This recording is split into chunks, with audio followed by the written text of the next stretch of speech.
starting lineup, and the most significant piece there, Dominic Smith, his first ever big league start in the outfield. Jay Bruce went on the disabled list today with a sore hip. Mets called up a pitcher, Tim Peterson, to give them some extra bullpen in this hitter's paradise, and Smith, in his first start in the outfield in the big leagues, will cover the largest outfield expanse in all of baseball. Good luck. And there's Germán Marquez, the Venezuelan, 23 years of age. He was one of the sparkling rotation starting pitchers for Colorado last year. All youngsters. Had an 11-7 year and 29 starts. This year having a little more of a hard time. They say he's been hurt a lot in the first inning, first pitches, and he's been falling behind the count. Well, that does spare trouble. That does spell trouble. And the Jeep Rocky starting infield. Iannetta is behind the plate tonight. 2 Gold Glovers there. Trevor Story, I tell you what, he's kind of sandwiched in between those 2 Gold Glovers. He can pick it over at shortstop too. Quite a nice fielder. This is a good defensive infield. And of course, a Gold Glover out in right and Gonzalez. And I tell you what, Charlie Blackmon, he hasn't won a Gold Glove, but he's no slouch out there. He's a guy that can cover a lot of ground. Brandon Nimmo will try and get things started, as he did last night. Only the 3rd leadoff inside the park home run in Mets history, joining Charlie Neal and Angel Pagan in that select company. Nimmo got 6 plate appearances last night. He's now just 4 shy of qualifying for the league leaders, and he would be right in the top 5 in both on base percentage and slugging percentage. OPS over 1,000 as he begins play tonight. And Marquez throws the first pitch, a fastball for a strike, and we are underway at exactly 8 p.m. Eastern time. 1 hour and 20-minute rain delay. A little chilly. Cold weather just doesn't seem to want to go away. And Nimmo grounds one toward the hole, and that gets through for a base hit. And Nimmo has begun another game by getting on base. Red hot. It's like you'd want to rub up against him and rub some of those hits off on me. Fastball right with it.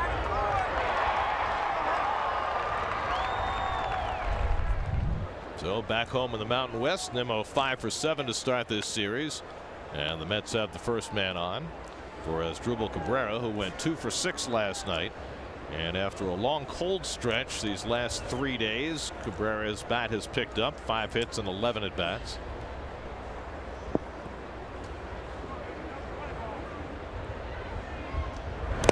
And Marquez throws a fastball at his feet. Good stop by Iannetta, ball 1. Well, we're talking about the woes, the first inning woes of Marquez, and 16 of his 45 runs he's given up this year have been in the first inning. Well, like most of Bud Black's young pitching staff, they have fared far worse this year at Coors Field than they have in the past. Last year they did a remarkable job as Marquez bounces that pickoff throw. Last year the Rockies staff ERA in their home ballpark was under 5. This year it's over 6. Marquez is at 7.71 at Coors Field. In his first 2 years in the big leagues, it was 4.29. So for whatever reason, whatever worked last year pitching in this high altitude is not working as well this year. And Cabrera flies one to shallow left. In comes Cuevas, and diving, and he can't make the catch. Cuevas looked like he had it all lined up, then had to come hurrying in at the last moment, and he came up empty, and Cabrera has himself a gift base hit. And when you come out and you start your game, you always pick up dirt, and you can look at the flags here as we pull back. They're blowing in, and that's going to knock the ball down. And that is something that I always did, Gary, on a grass field. Obviously you can't do it on a turf field. You would first inning, you would get a little bit of blades of grass and throw it up in the air and see which direction the wind was blowing. So the Mets have the first 2 men on for Michael Conforto, who was 3 for 4 last night. Mets rang up 12 runs and 15 hits last night, and a lot of people had a hand in it. Nimmo was front and center, but Conforto had a big night. Rosario had a big night, and the Mets trying to jump on Marquez early. And Michael takes the first pitch, curveball for a strike. And Marquez has got really good stuff. He's got a good fastball, good sharp breaking ball, which you just saw right there. and a good changeup. He pitched a really good game against the Mets back on May 4th. Gave up just 2 runs in 6 innings. A win for him and the Rockies as they swept that series. And he gets ahead on Conforto, 0-2. 23 years of age. He's a youngster, 6'1", 220 pounds. He was very impressive last year. It was his rookie season, even though he had some experience the year before. He wound up 11-7, 4.39, which is very, very good pitching in this park. Finished 5th in the Rookie of the Year balloting in the National League last year. The 11 wins was most by a rookie last year, tied with his teammate Kyle Freeland, the left-hander. We'll see Freeland Thursday afternoon in the final game of this series. He's been the Rockies' most consistent starter this year. The guy who's supposed to be their ace, John Gray, has really struggled. 1-2 coming, and he slips as he throws the pitch. Now the grounds crew did a lot of work on that mound to try and soak up whatever moisture was there, but Marquez had his foot give way. Well, that's probably you want to make sure you have a tongue depressor out there. You don't want to get clogged up on your soles of your feet. I just think it was a bad step right there. I think he missed his landing area. I mean, they put the tarp on the field before the rain started. They were Johnny on the spot today, the grounds crew. Whacked in the air to left field. Cuevas appears to have this one lined up. That's the first out. Nimmo tagging at second, heading for third, and the throw too late, and moving up behind him is Cabrera. Alert base running by both, and the Mets have second and third with 1 out. Well, Cuevas now has had 2 bad plays. He had plenty of time to get under this ball and get momentum to come forward to strengthen his throw. He did not. And Nimmo alertly tags up and takes advantage of the air. It's one of those plays you don't really make in any other ballpark, but Brandon Nimmo, who grew up watching games here at Coors Field, knew that you could do it. And the Mets have second and third, 1 out for Frazier, who takes a fastball away for ball 1. Todd was 1 for 5 last night. Just 4 hits in his last 28 at bats. Yeah, we hit the ball hard a couple times last night. And he's been doing that with regularity and getting more and more frustrated as a result. Infield back, they'll concede 1 run to get an out. And he flies one down the right field line. Long run for Cargo. He gets over there to make the catch. Tagging at third is Nimmo. He'll come in to score. Cabrera goes to third, and the Mets have an instant 1-0 lead. Sacrifice fly for Frazier, his 27th RBI, and the Mets score first again. This ball, it's tricky out here with this wind blowing. And Nimmo's tag up on the first fly out leads to the run on the second fly ball as Frazier drives it home, and the Mets get the first run of the night. So now the newly minted left fielder, Dominic Smith, his 6th start since being called up. 4 for 19, including a home run. He takes a strike. Dominic started 5 games this year in the minor leagues in the outfield, 37 total innings out there. He's played 3 innings in the outfield in the big leagues, and in the lineup tonight in left field. He pops one up. Who's going to play it? Here comes Arenado to get it. Yeah, and that retires the side. Mets cash a run with a couple of hits and some good base running. 1-0 Mets.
field, played 3 innings in the outfield in Phoenix in the last series. There's the Hyundai starting lineup for the Rockies. Trevor Story moves up to cleanup against the left-hander. Iannetta and Cuevas both in there after sitting last night. 2 lefties in the lineup against Vargas. 9th start for Jason Vargas as I try to talk over that Land Rover. DJ LeMahieu leads off and takes a strike. Vargas has not gone more than 5 innings in any start. However, his last 3 starts, he has an ERA of 3 and certainly has been more in command than he was earlier in his season. Hit hard, but right at Frazier for 1 line drive out.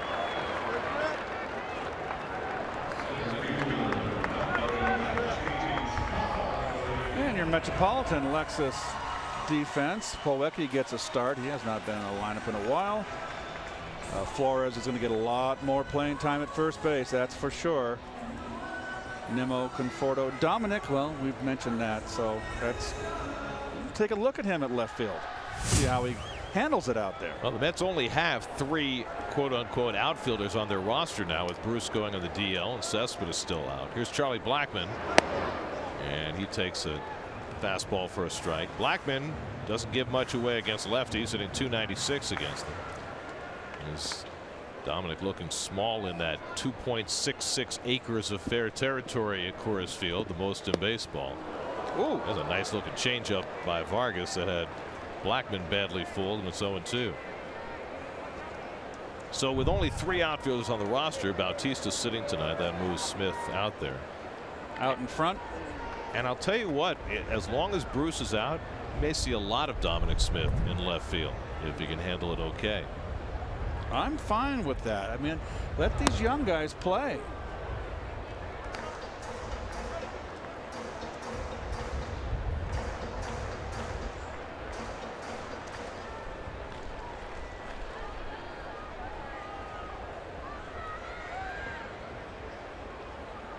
Blackmon 0 for 4 last night, 2 for his last 20, and he barely got a piece of that fastball. Still 1-2.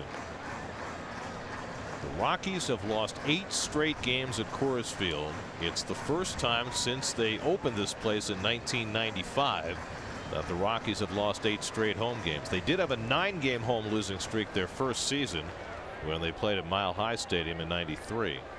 But this is territory the Rockies have never been in before. They've always been a dominant team at home, even when they were lacking on the road. Hit the other way and through the vacated space, and Blackmon's got a base hit. Takes a wide turn and holds at first with a 1-out single. So 2 batters, 2 line drives against Vargas, 1 out and 1 on. Good 2-strike hitting by Charlie. Last year's batting champ. Just give that kind of, just give him the whole left side of the infield, particularly with 2 strikes. I don't understand that. And then pitch him away. Yep. That's the thing. Ruben Amaro moving Dominic Smith, batter by batter, pitch by pitch. Nolan Arenado the batter. Arenado 0 for 4 last night. It's not too often that you're going to play the Rockies and Blackmon and Arenado go a combined 0 for 8. Well, that's how good DeGrom was last absolutely. night. Arenado hitting .395 against left-handers this year. Hit well over .400 against lefties last year. .420 to be precise. The highest average for any hitter against left-handers since Buster Posey hit .433 in 2012. Before that, you're going to go back to Mickey Mantle in 1964. Nice changeup by Vargas, and he gets ahead on Arenado 0-2. That was Mantle towards the end of his career. Last World Series in '64. Lasted till '68, but wasn't nearly as good. We all get old. Look at you in that sweater.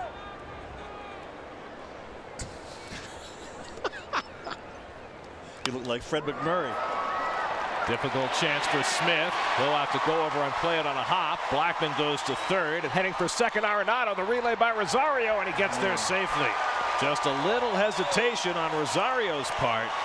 Otherwise, they might have had Arenado trying to move up. But the Rockies have second and third and one out. Change up out in front, let go with one hand, got the change up too far inside. And Dominic here, tough play to think you want to make sure you hit the cutoff man. And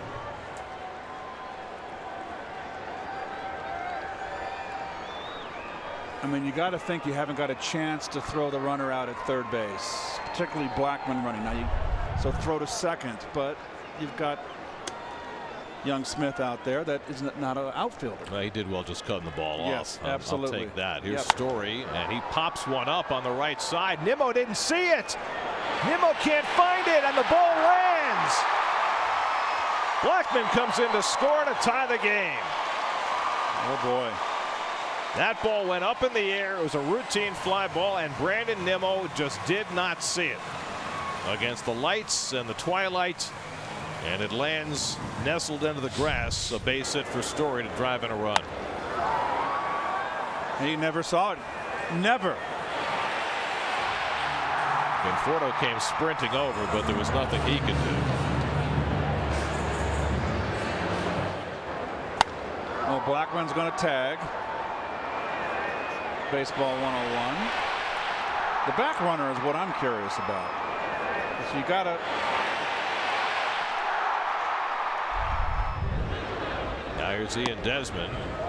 So some misfortune for Vargas. 3 straight hits.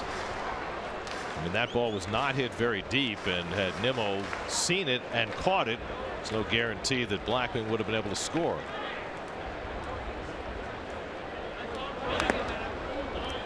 And Desmond fouls the changeup off the foot of Plawecki. He's got. Where is it? I mean, he just was completely lost. So the first thing that's gone wrong for Brandon since he got here. Well, if this game had started on time, Gare, I probably would have made that play in a different sky. Can you explain for folks how you can lose a baseball in twilight? I think people understand losing the ball in the sun, and they may not understand how that works. Well, a lot of times that ball was hit real high and gets above the big standard lights up atop, which are focused at an angle down. And if the ball gets above those lights, so those lights aren't shooting across horizontal, they're shooting down on the field in an angle. So if it gets above them and you got a gray sky, the ball gets darkened and it's camouflaged, basically. 1-2 to Ian Desmond. Vargas needing a strikeout. Instead, he'll check in on Story, who can steal a base. He's got 9 already this year. Well, Vargas has had first inning troubles, and the first inning has come up and bit him already. Now trying to limit the damage. 1-2 coming, and it's nubbed on the right side. That'll sneak through for a base hit. Arenado comes in with the lead run. Story goes first to third. A soft single through the hole for Desmond produces a run, and it's 2-1 Colorado. Line drive in the newspaper tomorrow.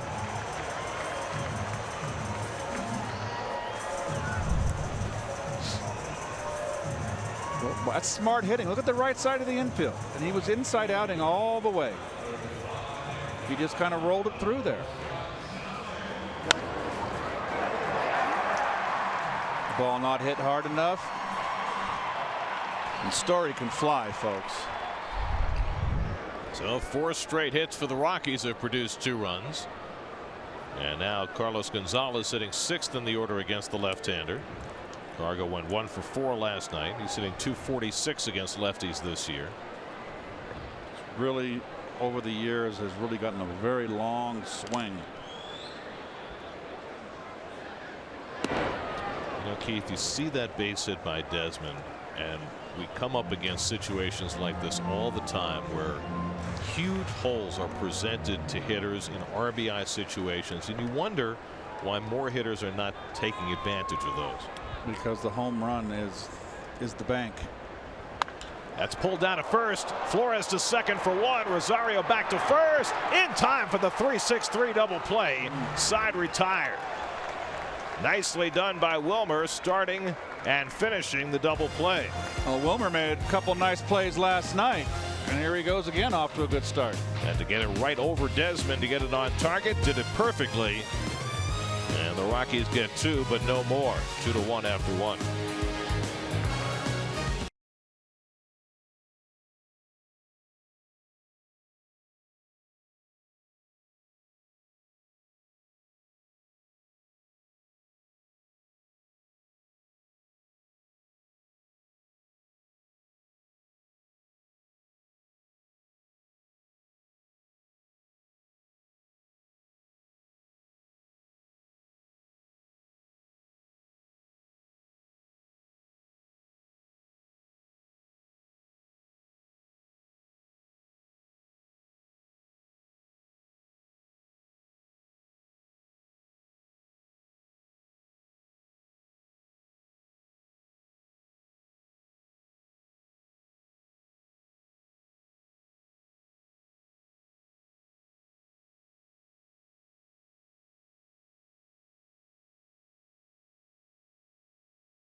Second inning, Wilmer Flores leads off against German Marquez and takes a strike.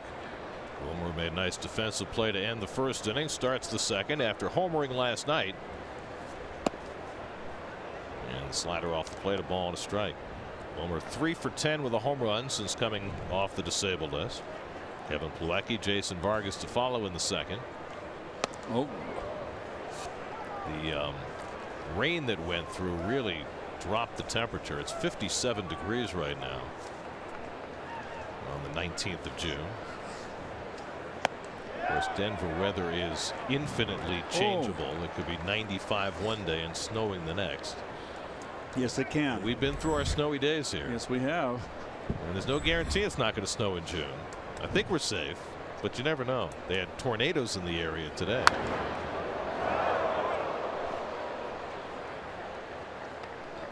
Still 2-2 to Wilmer.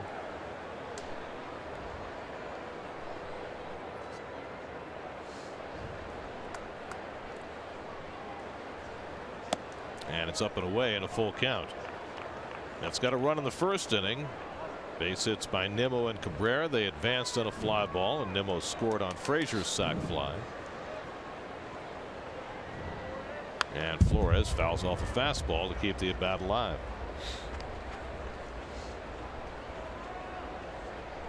Marquez has been especially vulnerable to the long ball. His last 3 starts, 14 innings, 7 home runs.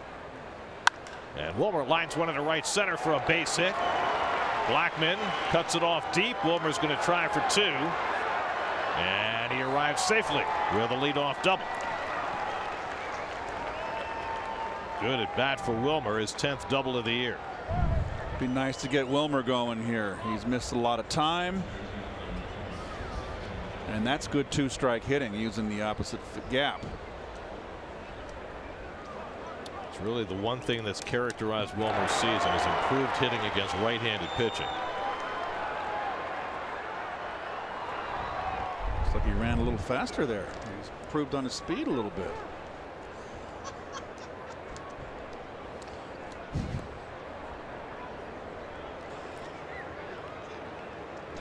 Here's Plawecki hitting 193 for the year.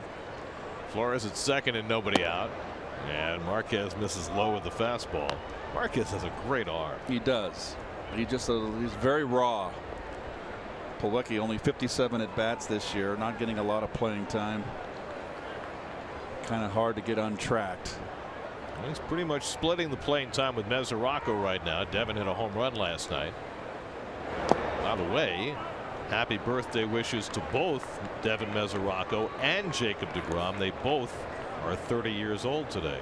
And a special happy birthday to my mentor, Hall of Famer Lou Brock, turned 79 today as well. Happy birthday, Lou. There's the birthday tandem. Okay, I won't mention that you're both 30. Sorry.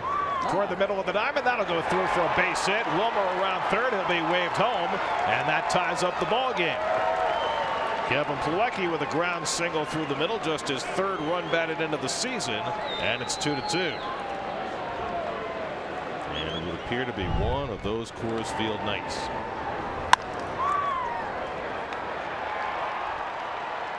Big wide turn by Wilmer. Well, he speeds home with the tying run, and now Plawecki aboard with nobody out.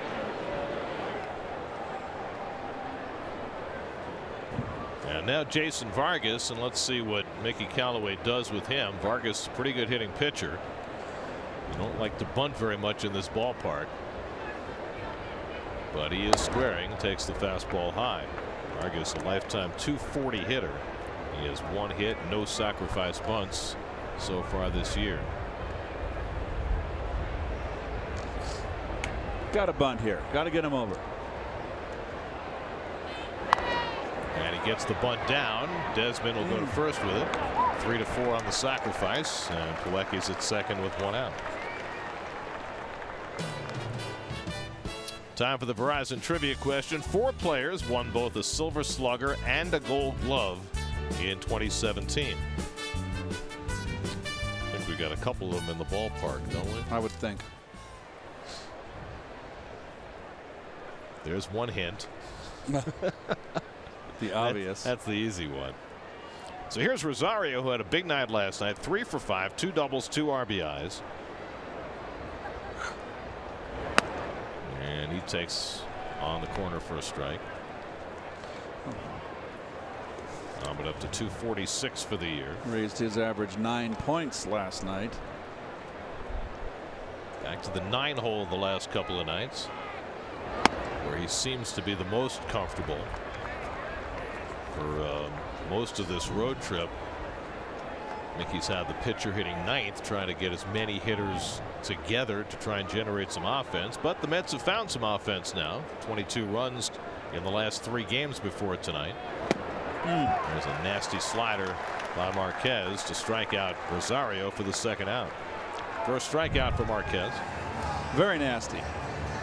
That is right where he would love to throw it every time. Look at the cowboy hats behind home plate. Guy's got a big old 10-gallon hat on. 2 of them. You're in the West, son. Look at that hat in the left. I like it. Oh, that is where's Gene Autry? That's a big sombrero. Here's Nimmo with the runner at second and 2 out.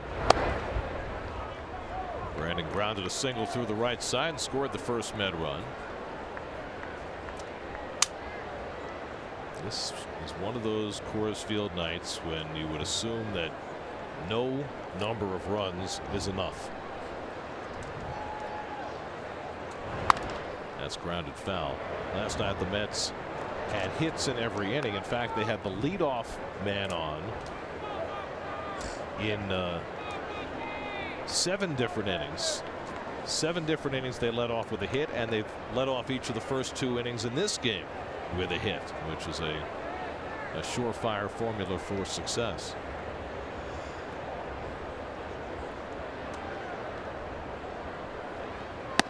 It has always been the case throughout baseball history that when you get the leadoff man on, you score about 51% of the time.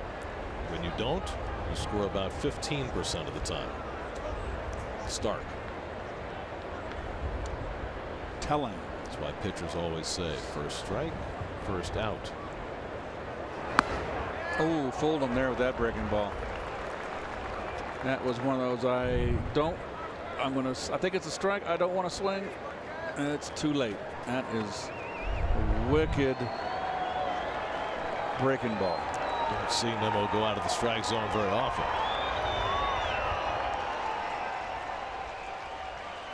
Right now, Nimmo on a stretch where he has 10 hits in his last 16 at bats.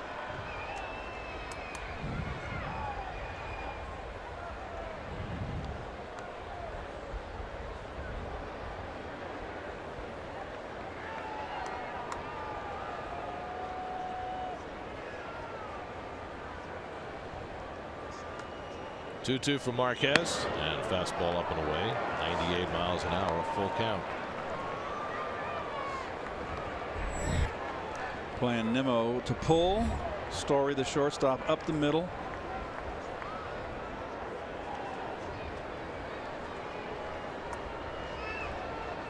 Lewiecki at second with 2 down. Cabrera would be next, and Nimmo bounces one toward first, a foul ball. We mentioned it during our open, but that was several hours ago, so I'll repeat it now. Nimmo came into the night with an OPS, on base plus slugging, over 1,000.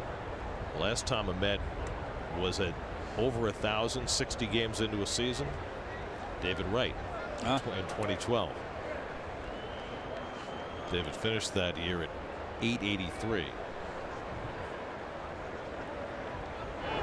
And Nimmo goes down swinging on the changeup, and Marquez has his second strikeout.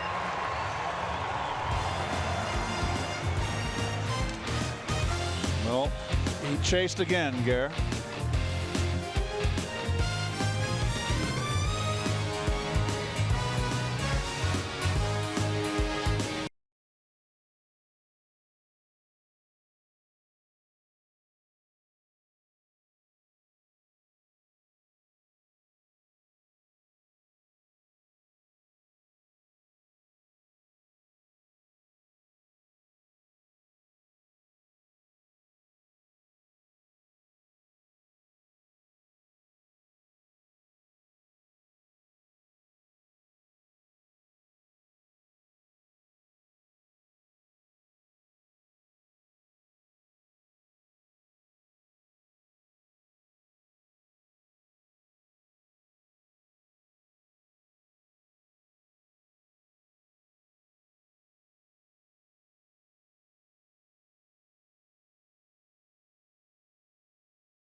Jason Vargas back to the mound for the bottom of the second in a 2-2 game. Chris Iannetta leads off for the Rockies.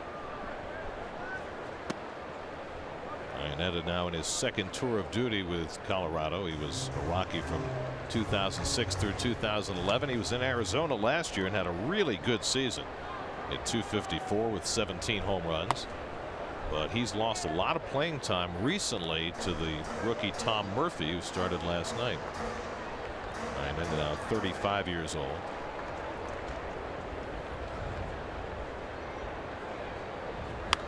And he drives one down the left field line, hooking, and Smith will have to play it on the hop, knocks it down, and Iannetta will stop at first with a single. Dom a little bit unsure whether to try and catch that ball or play it on the hop.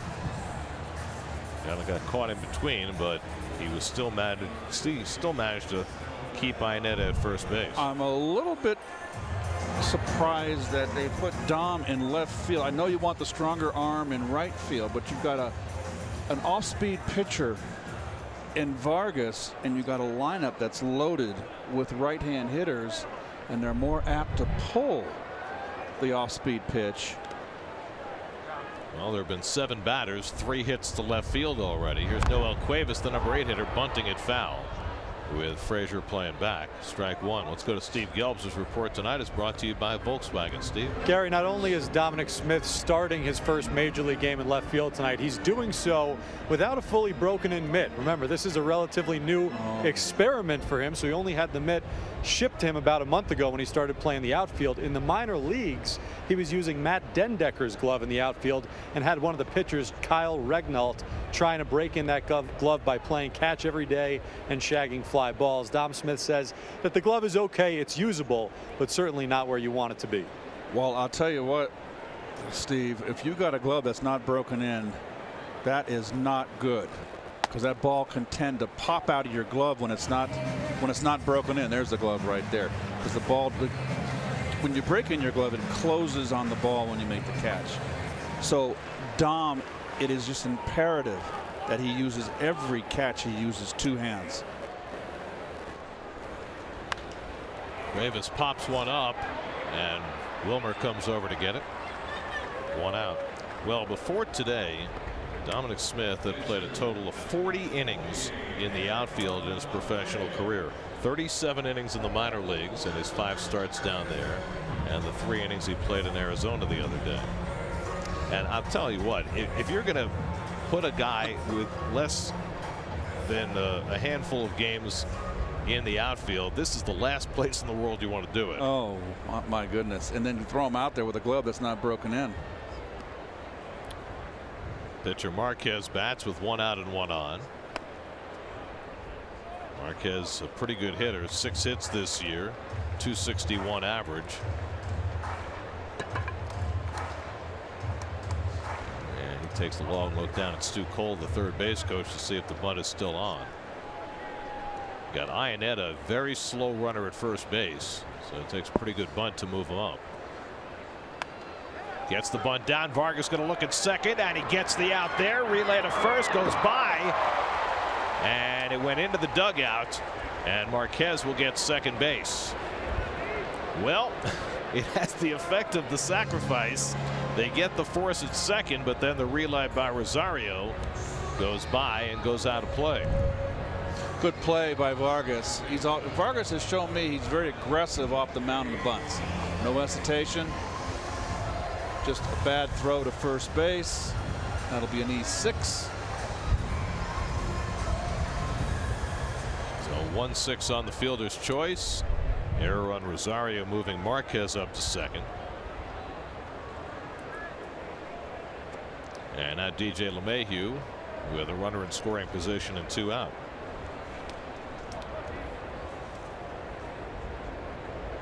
For Rosario, his 6th error of the year. And Vargas runs one inside, ball 1. LeMahieu lined out to the third baseman his first time up.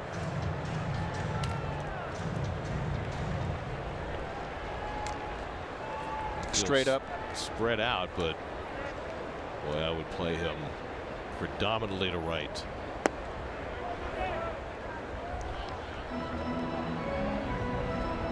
Especially in an RBI situation like this.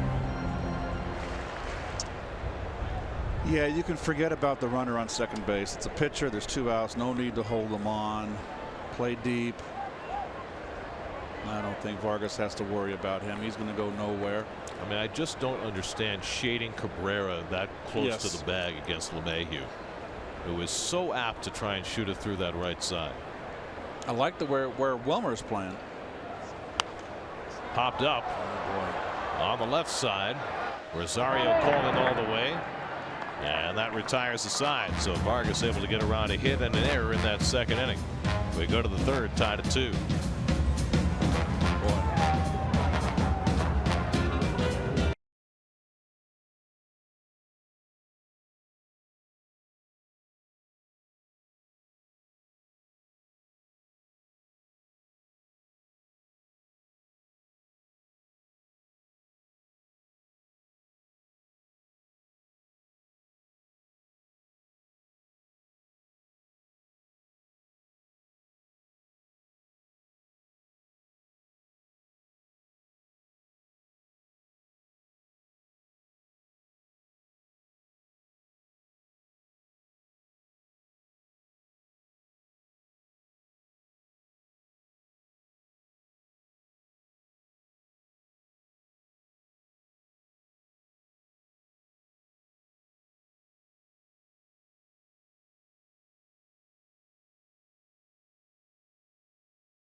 The spectacular foothills of the Rockies, preparing you for On the Road in Colorado, presented by Old Dominion. Some Denver fast facts. I didn't know this one. Colfax Avenue, the longest continuous street in America. Okay. They built a saloon before they built anything else. Oh, about Led Zeppelin. Led Zeppelin started their U.S. show here. Sorry I missed them. I never saw them live. World's largest rodeo. And also, they brew more different beers in Denver than in any other place in the country. Lots of microbreweries. Beautiful ballpark. It's a strange game of baseball here, but a gorgeous place to watch one. Oh, it's a great place to hit. As Drupal Cabrera leads off for the Mets in a 2-2 game as we go to the third. Cabrera hit a little flare into left that Cuevas played into a hit his first time up. So the Mets have gotten a run in each of the first 2 innings tonight, after scoring in each of the last 3 innings last night. It's the way you got to play it here.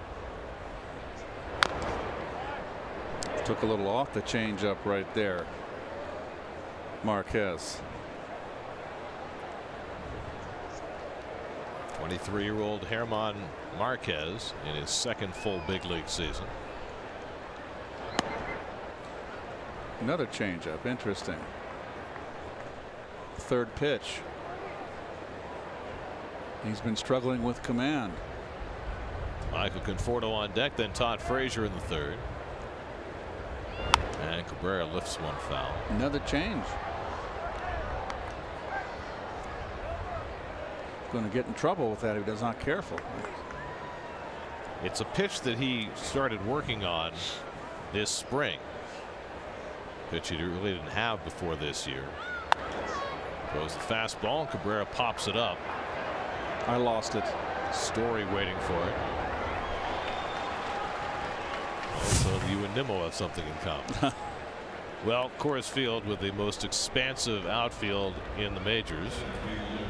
Mets played the first ever regular season game here in April of '95. The reason it was so late in April, that was the year they settled the strike that wiped out the World Series in '94. So this season started 3 weeks late. 350 down the right field line and 347 down the left field line is really like polo grounds dimensions. You have to subtract about 12% from all the dimensions. That's what the physicists say. Now, since they put in the humidor, the ball doesn't fly quite as far, but it still travels through the thin air at a much greater clip than at sea level.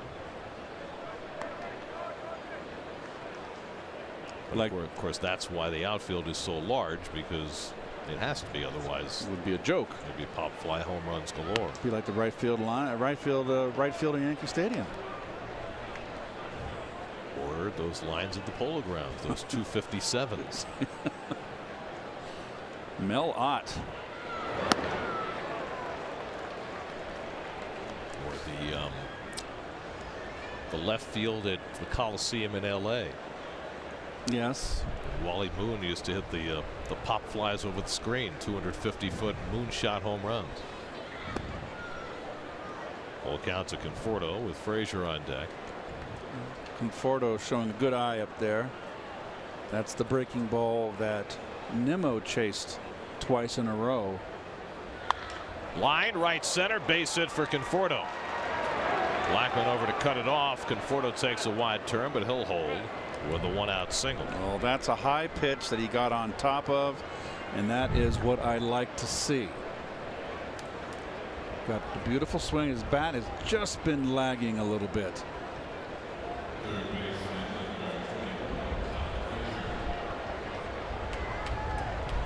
Four hits and 6 at bats in this series for Michael. And now Frazier, who drove in the first Met run with a sacrifice fly to right. And here's another case right here defensively, Gary, the right side of the infield. LeMahieu, second baseman, way up the middle like Cabrera. The inning passed. I would not give Todd that much of that right side. Well, that having been said, defenses recently have given him the entire right side, played that second baseman on the other side of the bag. So this is actually a shift toward the opposite field compared to that. Todd got a base hit last night. His lone hit was under right center field. And he's a veteran hitter and knows, and that is a huge hole right there to set up a first and third. It's a slider for a strike, 1-1.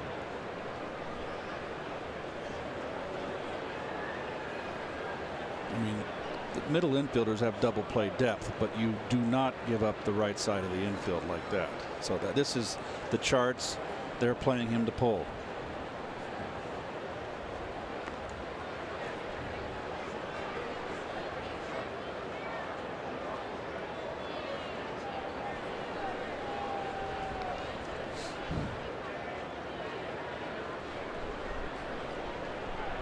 Dominic Smith waits on deck.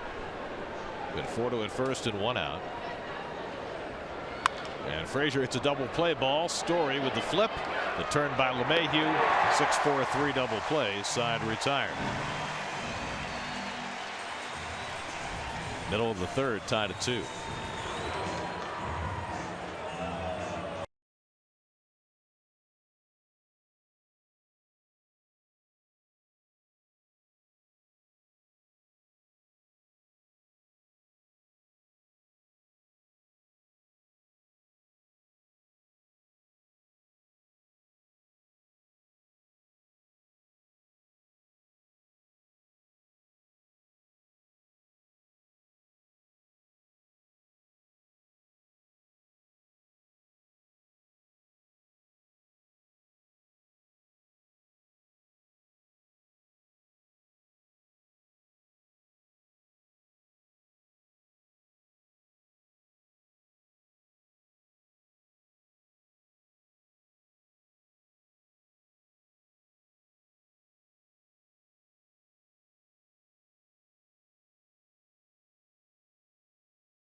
Silver Slugger and a Gold Glove at their position in 2017.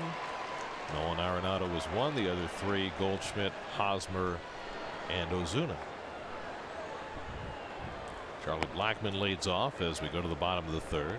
Hosmer really, I think, is the class of the first baseman's defensively. I love to watch him play first. Plays it smooth. Blackmon hits one into the shift, but by Rosario and into center field. Mets had 3 infielders stacked on the right side. Looked like it had served them well, but Blackmon just hit it too hard and it ate up Rosario. I just think that looked like that ball just surprised Rosario. Look, look how he stands up. See, he gets a late break. That is how Jose Reyes used to play shortstop, and I never liked that where you stand up like that. As you saw clearly right there in that camera behind home plate at the bad break that he had. You got to be a little more set, particularly on this fast infield. So the 6th hit against Vargas, and now Arenado doubled down the left field line his first time up. A little better right there. He was a little more set. He hit his glove. He was mad at himself. He got caught a little bit napping on that base hit.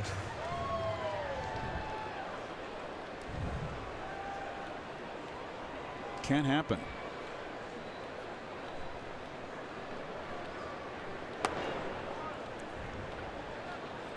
If you're a corner infielder, you obviously have to get a lot lower than you do as a middle infielder. So what's the perfect position for a middle infielder to be in?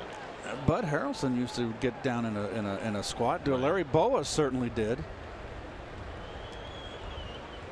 I mean, just watching Cabrera, he gets much lower in his. I don't setup. like the standing up like that. I think it takes away from your reflex, your reaction time.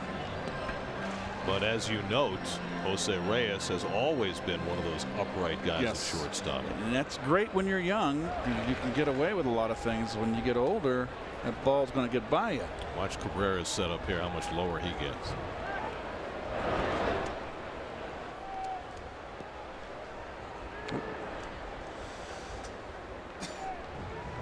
Not a balk. He was not on the rubber when he dropped it.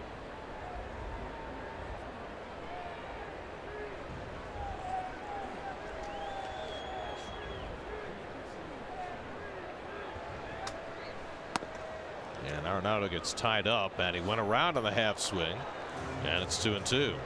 But you saw the difference there, right? With Cabrera, just how much lower he gets. Absolutely.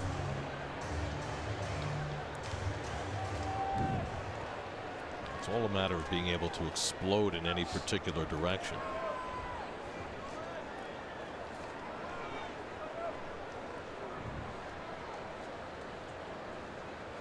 What do they call it? The athletic position, same as a defensive player in basketball, right? Feet shoulder width apart, hands ready, knees bent. 2-2 coming, and Arenado cranks one to deep left field. Forget that. Way out of here.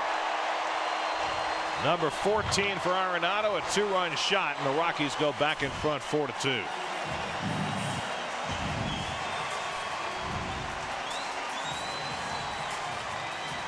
I mean, that ball was crushed. That's out in any ballpark.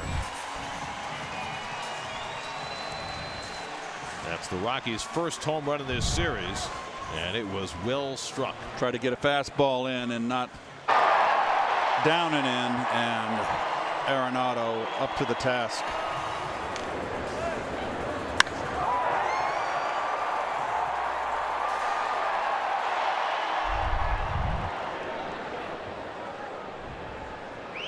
So the Rockies now with a 4-2 lead. Here's Trevor Story, who had a pop fly single that Nimmo never saw in the first inning. That drove in a run. This is not the first time Jason Vargas has ever pitched in Coors Field as a Met.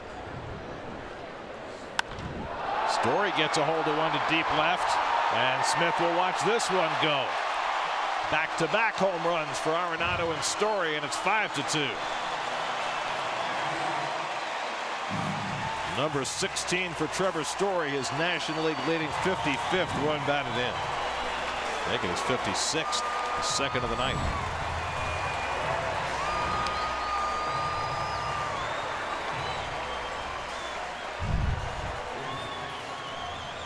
Change up, stayed back, right down the middle and up.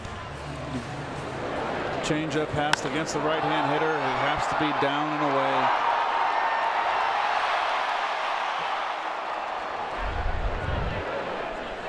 So 2 bombs against Vargas, put the Mets in a 3-run hole.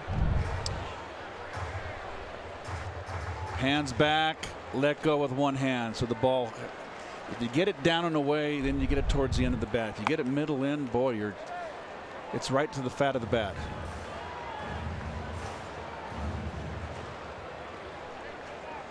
So Arenado and Story make it like the heyday of the Blake Street Bombers.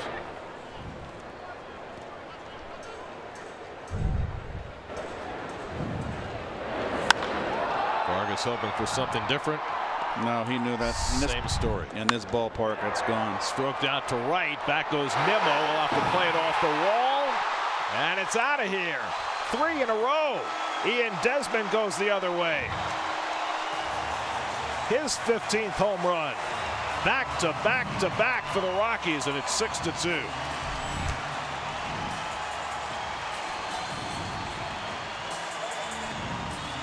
Well, the first 2 were bombs. This was a Coors Field special. Just cleared the yellow line up top the scoreboard as Desmond goes opposite field. It's hit well, though. It's a line drive. It's a high fence, but you're right. This is probably an extra base hit in any other ballpark. See, it bounced up and hit that railing, which is clearly above the yellow line. So they are teeing off against Vargas. That's now 11 home runs he's allowed in 37 innings this year. And for Vargas, for whom things had really improved the last 3 starts, the roof is caving in here in the third. 4 runs in this 3rd inning. Here's Carlos Gonzalez. And he takes a curveball for a strike. Alonso Robles, first man up in the Mets bullpen. With DeGrom going 8 last night, the Mets have a full complement in that bullpen tonight.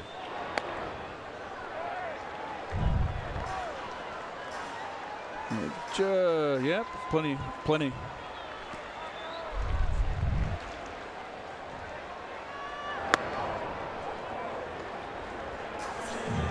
So Blackmon led off the inning with the hard hit through Rosario, and then rapid fire. Arenado, Story, and Desmond. Little number right back to Vargas, and that's the 2nd out.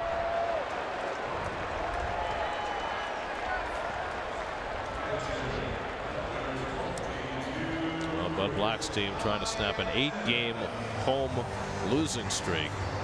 The bullpen has gotten most of the flack, and rightly so. Their ERA in that 8-game losing streak is 10.74. The starter's not much better, but they only scored 39 runs, less than 5 per game, which in this ballpark is not a lot.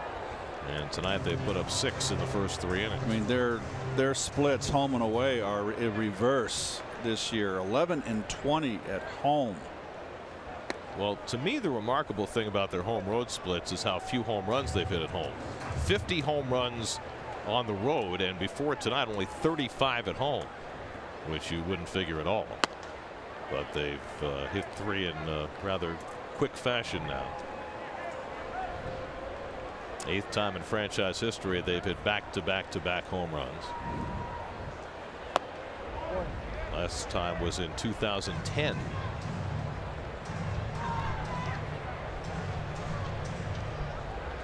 Seth Smith, Carlos Gonzalez, and Ryan Spilborghs were the last 3 to hit 3 consecutive, and now Vargas hits Iannetta with a pitch to prolong the inning. It was long enough ago that one of the guys who hit the back-to-back home runs is now in the broadcast booth for the Rockies. That's right. Mr. Spilborghs. There he is. He's reminiscing. He's reveling in the memory right now. I love the young ball players. I was down in the Eats room with Gary, and it's going to be a pitching change here. I think Mickey Callaway has seen enough, and the bullpen is going to get taxed tonight. They're going to get some work. I was waiting for your story. Oh, well, I had 2 ice cream cones, folks, and Spilborg comes up, and he proceeds to tell me how many calories I just consumed, and then he went a step further and said 22 grams of fat. He was giving you a sabermetric rundown on your snacks. Talk about analytics. Verizon called to the bullpen, 6-2 Colorado in the 3rd. We'll be right back.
Jason Vargas, the first Met pitcher since Bartolo Colon in Anaheim in 2014 to give up 3 consecutive home runs. His night comes to an early end after just 50 pitches and some well-struck balls, and now Hansel Robles will try and pick up from there. Well, Robles had a clean inning in Arizona. His problem has been the long ball. Noel Cuevas up with 2 on the runner at first. Cuevas popped up his first time up. And he grounds one foul.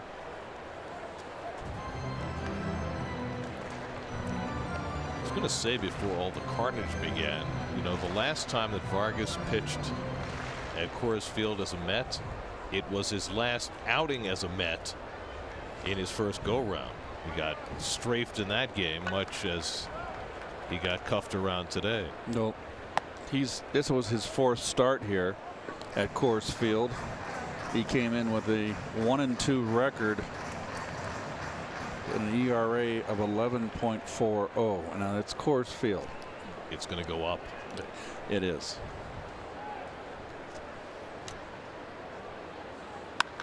Cuevas drills one down the left field line. And that ball is off the wall in fair territory. Ian Eggett chugging to third. Smith gets it into the relay man. Rosario's throw home is too late. Cuevas adds an RBI double that barely missed being a home run. And it's 7-2 Rockies.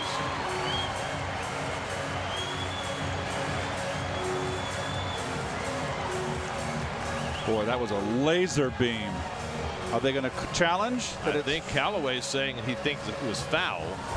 The third base umpire Tony Randazzo called it fair. This is ripped. Here we go. Oh,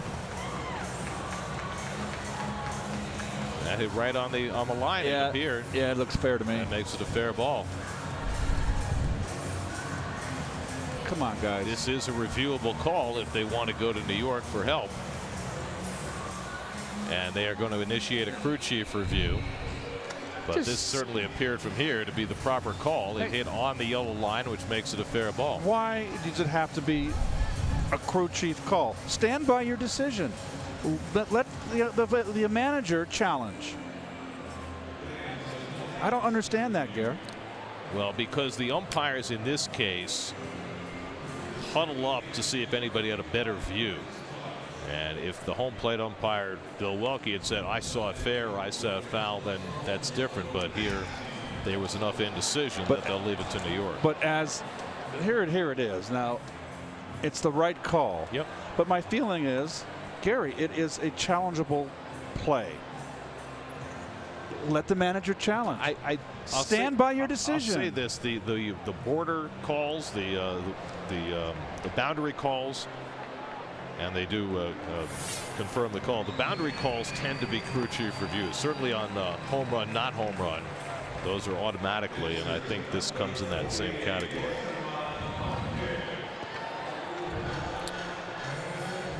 In any event, it produces the 5th run of the inning. And that closes the book on Vargas. So Vargas charged with 7 runs and 9 hits over 2 2/3. That was a laser beam off the bat of Cuevas.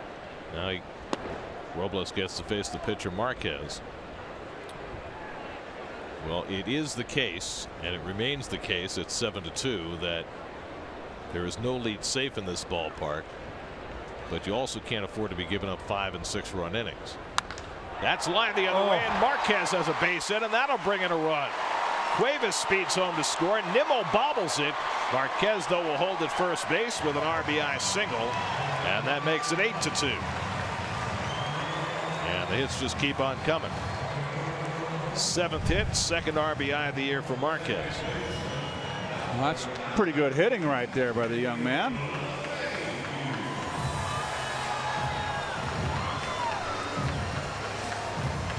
Tell you what, it's going to track meet out in that outfield for these outfielders, Met outfielders in this inning. Nimmo having a rough night out there. He's already lost a ball in the twilight and mishandles a ball there. No further advance. Now LeMahieu, the 9th man up in the inning. He's 0 for 2, and he takes below the knees ball 1. So Robles has come in and thrown a little kerosene on the situation, giving up 2 bullets, a double and a single, that have produced 2 more runs. 6 runs home for the Rockies in this third. Charlie Blackmon, who started the whole thing, is now on deck.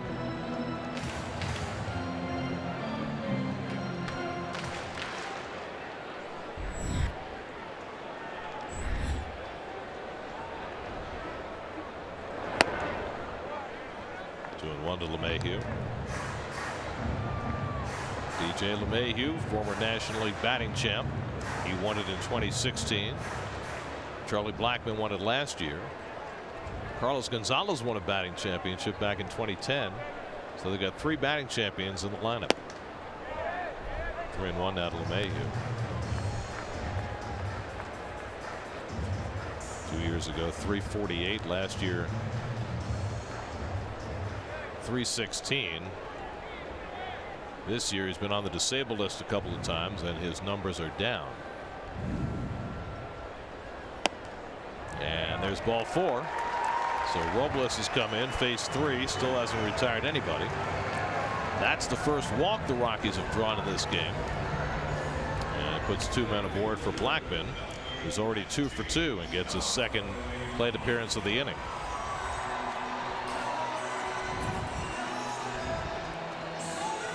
Okay.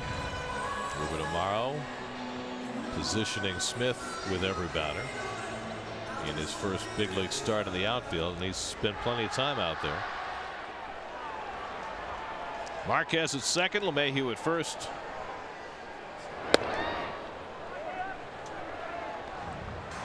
Still only 1 out in the inning.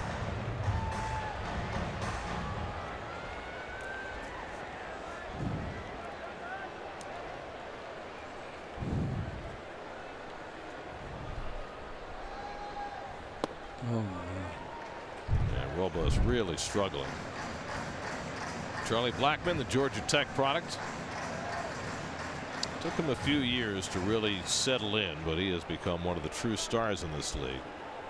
Really a good interview he gave with Steve Gelbs last night's ball game about adjusting from course field to sea level.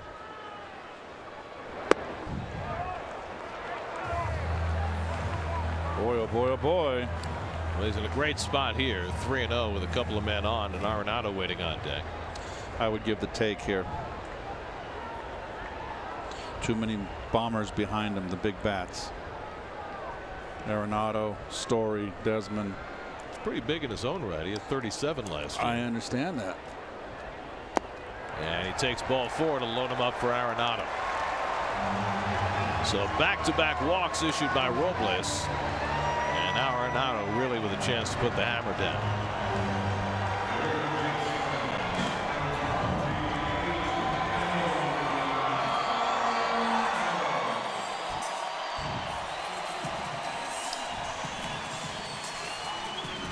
Mets are going to play the infield back, and rightly so.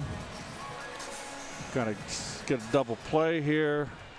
So Arenado with a chance for a memorable inning. He had a 2-run homer earlier in this third. He also has a double. He's already scored 2 runs and driven in 2, and he bats here with the bases loaded. And goes after a first pitch slider, 0-1.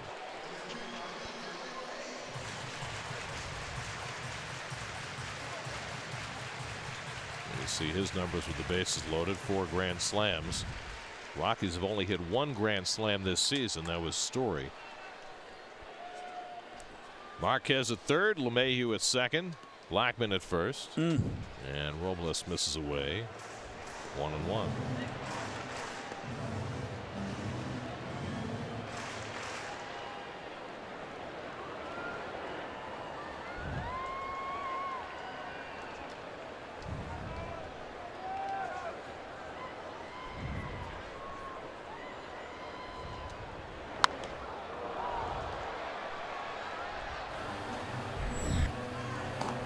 Well, Chris Beck is on call now in the Mets bullpen. Made his Mets debut just the other day in Arizona. Callaway pulling his starter Jason Vargas after 2 1/3. He's brought in Robles, who has yet to get an out, now facing his 5th batter. And Arenado fouls one back this way. Robles has pitched Arenado tough this at bat, and this is what Robles is capable of. He's just so inconsistent. And Arenado fought off a very tough up and in fastball there to stay in the at bat.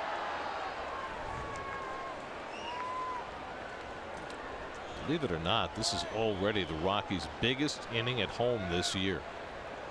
Give you an idea how they struggled in their home ballpark. I mean, normally these 7 and 8 run innings are commonplace at Coors Field, but not this year. The only 6-run inning they've had this year came this past week in Texas.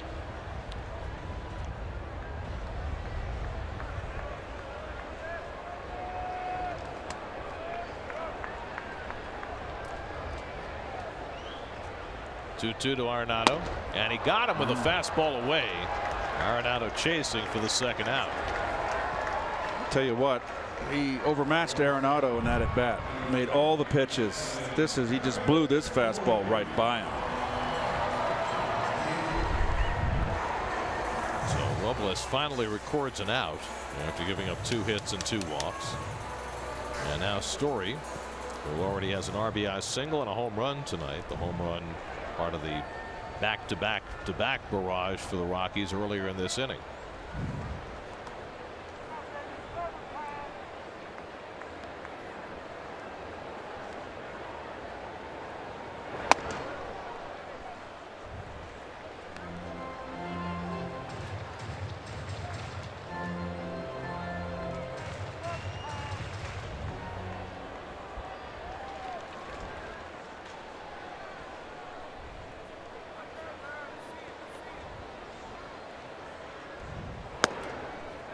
And now 2-0 to Story.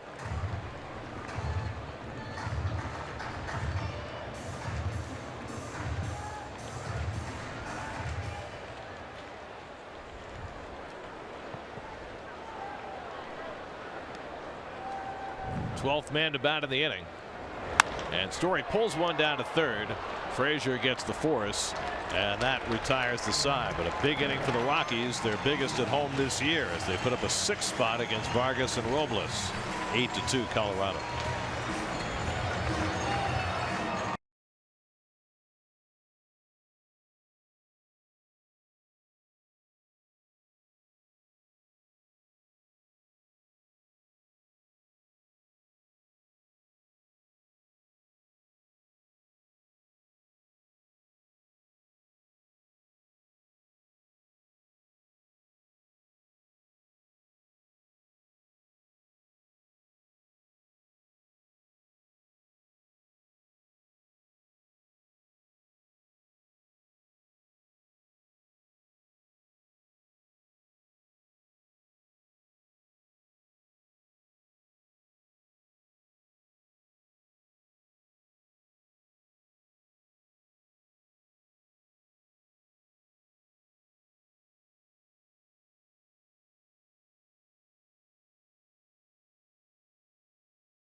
Denver, of course, is the state capital of Colorado, and there's the Capitol building.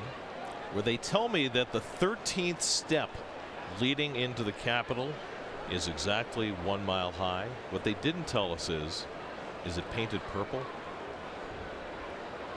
Because here at Coors Field, the seats that are exactly 1 mile high, that row, all purple. The rain beginning to fall again as Dominic Smith leads off the fourth. Mets now have a 6-run hole to try and climb out of. Dominic popped up his first time up against German Marquez, who gave up a run in each of the first 2 innings. And he spins a changeup in for a strike, and it's 0-2. Wilmer Flores on deck, then Kevin Plawecki in the fourth. That was a long half inning. Marquez spent a lot of it on the bases. And a slow grounder ranging wide is Desmond to field it. 1 away. City probables for the remainder of the series. Seth Lugo gets the start tomorrow night against Chad Bettis. Lugo coming off a rare poor start against the Diamondbacks his last time out. Bettis pitched a gem against the Mets in New York. Then the lefties go on Thursday afternoon. Steven Matz against the Colorado native Kyle Freeland. Here's Flores, who drilled a double to right center his first time up. So we had an hour and 20-minute rain delay at the start. And I know it's late, but I don't want to oversell this. But 8-2 in this ballpark is not like 8-2 anywhere else. Correct. 8-2. It's Wrigley with the wind blowing out hard. So I know, if you're back in New York and it's Tuesday night and you have work tomorrow, you might be tempted to say, going to bed. But you might regret it when you wake up tomorrow morning. That's all I'm saying. There'll be plenty hanging in there, Gare. All I can tell you is the first game that we ever saw in this ballpark in April of 1995, it really set the tone for what was going to be here. 14 innings, 5 hours and something. It was remarkable. Todd Hundley hit a grand slam and then talked afterward about how the upper deck was whispering to him. I'm so glad I missed that game. Mets took the lead in the 9th and the Rockies tied it. They took the lead in the 13th and the Rockies tied it. They took the lead in the 14th and then Dante Bichette hit a 3-run walk-off home run and the Rockies won 11-9. Boy, Wilmer just taking some not solid hacks there, getting fooled by Marquez with his breaking ball.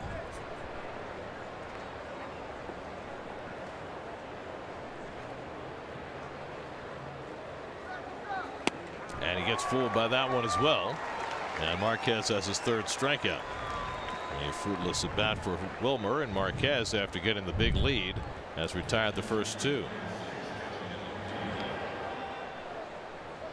Well, that's one to forget about right there. That at bat for Wilmer. So 2 out and nobody on. Now Kevin Plawecki, who drove in a run with a base hit up the middle his first time up.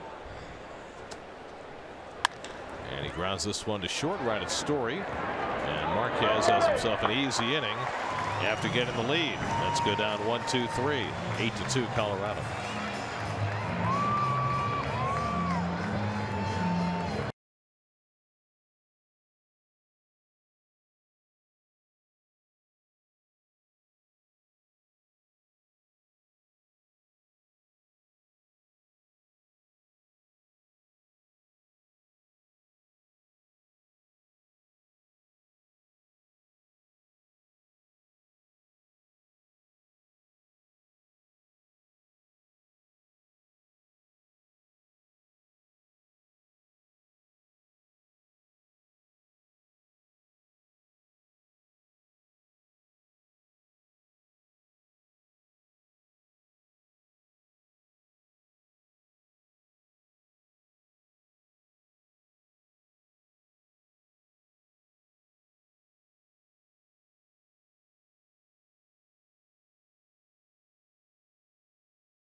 at home plate, and he was, let's just say, very much involved in the action in interesting ways. The first play of the game, he had run to cover third base, and then he had to get out of Brandon Nimmo's way as Brandon circled the bases with an inside the park home run. Then things got painful for Tony.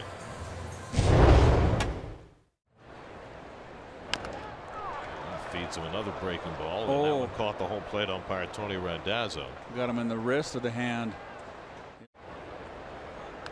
And another shot off Randazzo. Oh, you can't have worse luck. So he had the bruised knuckles that he had taped up. Then he got the shot off the clavicle, which is still pretty sore today, but he's still out there plying his trade. I talked with cousin Wayne Randazzo before the game, and Tony told him that, cousin Tony, that the worst one was off the clavicle. That one, he said his hand is fine, but he's mighty sore off the clavicle, on the clavicle. You know what the upshot is for Wayne, though? It means that Wayne can never miss a game for any reason if he wants to show up for Thanksgiving, because otherwise Tony will just tear him apart. I mean, Tony has proven how tough a Randazzo can be. Here's Ian Desmond, who's already 2 for 2, a single and a home run. He had the third of the 3 home runs in a row off Jason Vargas in the 3rd inning. Also, Robles came in, gave up 2 hits and 2 walks to produce further damage before retiring Arenado and Story with the bases loaded. And quickly falls behind Desmond 2-0. Carlos Gonzalez and Chris Iannetta to follow.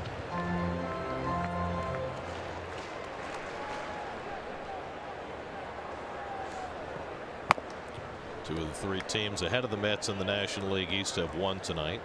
Braves got a grand slam, a 4-hit performance from Johan Camargo to thrash Toronto. Broken bat grounder down to Frazier, who scoops it and throws out Desmond one away.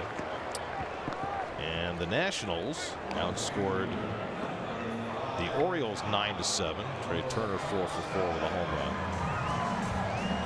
The Phillies were involved in a game very much like last night with the Cardinals, where the Cardinals had a home run in the top of the 9th to take the lead, Matt Carpenter, but unlike last night, the Phillies did not rally in the bottom, and the Cardinals held on to beat them 7-6.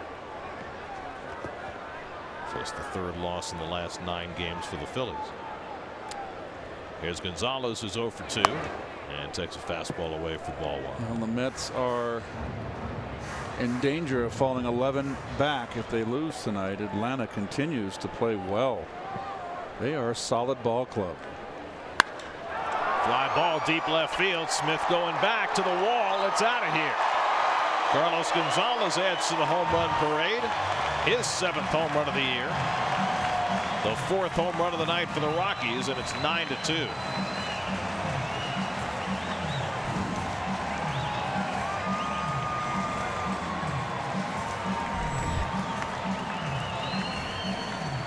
Well, it makes you wonder, opposite field here, if this is a Coors Field home run.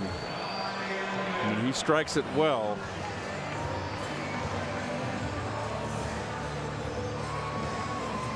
They get it 12 rows deep.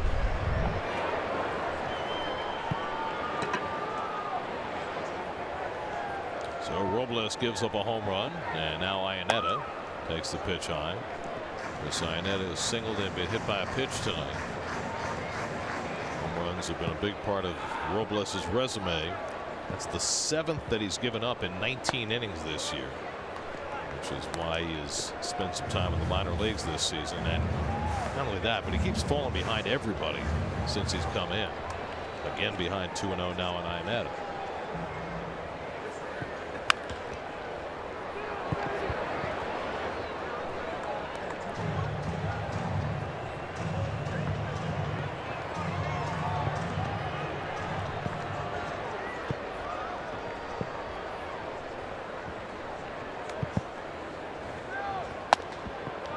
Fastball taken high, and Robles falls behind 3-1. Well,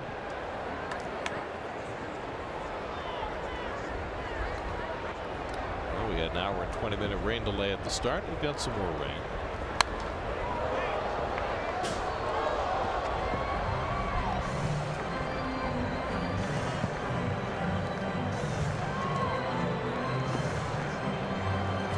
5 degrees right now.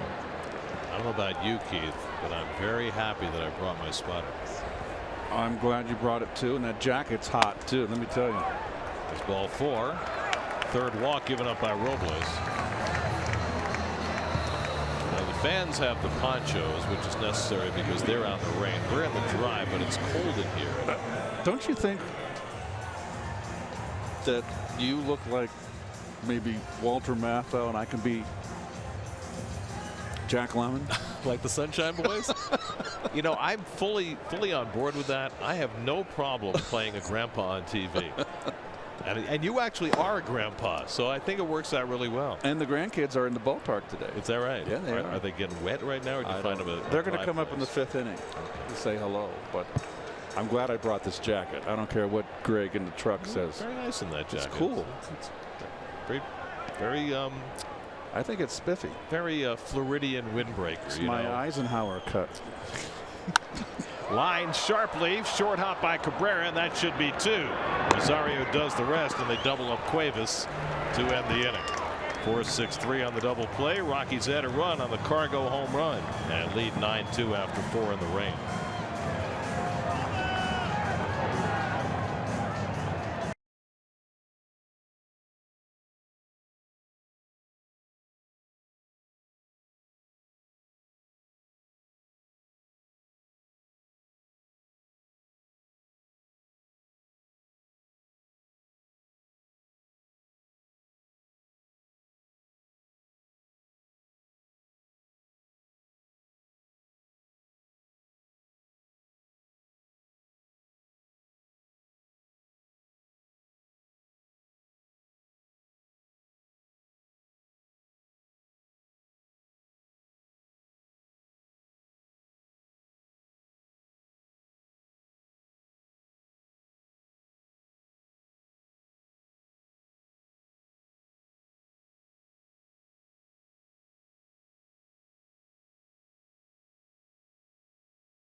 Traffic.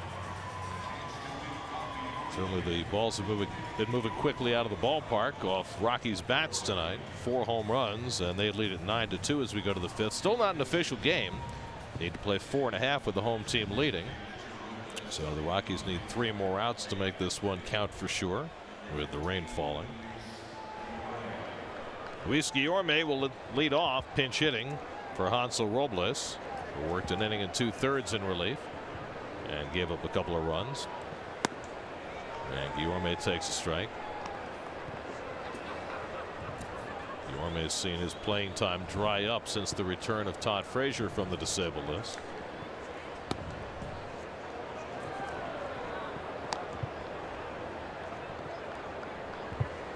Two for 7 as a pinch hitter. And he slashes one back into the screen, 1-2. Ahmed Rosario on deck, and then Brandon Nimmo for the Mets in the 5th against German Marquez, trying to snap out of a rough stretch for him. Offensive cut by Guillorme. Well, I'm seeing some feeble hacks up here to both sides. Remember that Marquez came in with an 8.44 ERA over his last 3 starts. Been a different story so far tonight. Gave up a couple of runs in the first 2 innings. Might have been less if not for some poor defense behind him. Nonetheless, since getting the lead, he's been almost untouchable. 1-2 to Guillorme. He Leaves that curveball outside, 2-2.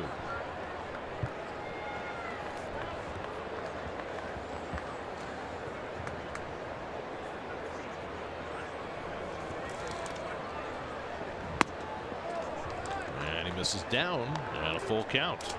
Guillorme somehow worked his way back into it.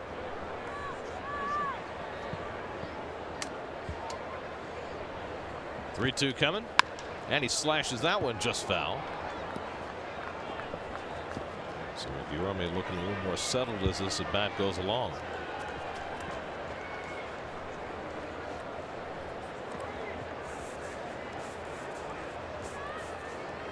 He has not had an at bat in 5 days. And he draws a walk to get aboard to start the inning. It's quite a feat there by Guillorme. A 9-pitch plate appearance, and he works out the walk from Marquez, his first of the night.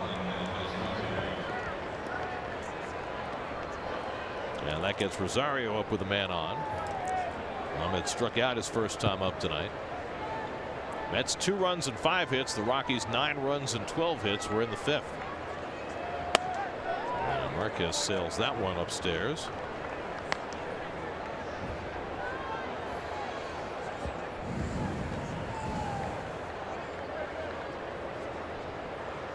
Nimmo waits to follow. And Rosario bounces one on the right side. LeMahieu will have to go to first with it and tosses in time. Couldn't put much on that throw. Guillorme down to second with 1 out. No. Rosario hustled down that line. So now Nimmo will bat for the 3rd time. He's singled to right leading off the game and scored a run. There's his dad. A chance to talk to Ron last night. He's thrilled about his son's success and recognizing how the ups and downs of the game have been capricious. That one kicks away from Iannetta, and that'll get Guillorme over to 3rd. Now that is probably going to be ruled a wild pitch, but it should be a pass ball because Iannetta didn't even move. And it will be a wild pitch.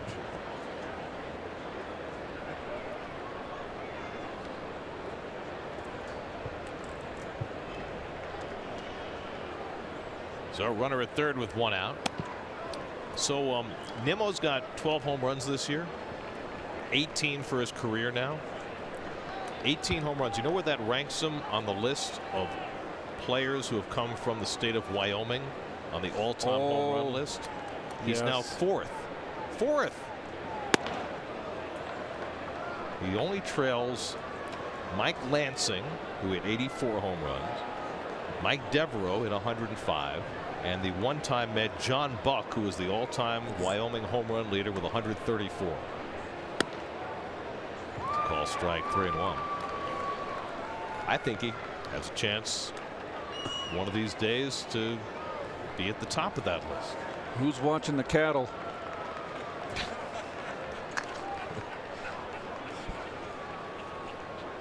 Here's ball 4. Nimmo's on for the 2nd time tonight. 2nd walk of the inning for Marquez. Do you watch cattle at night? There's I don't know. There's cattle thieves, you know. I know you have to get up early to milk the cows. But I don't think cowboys work after dark.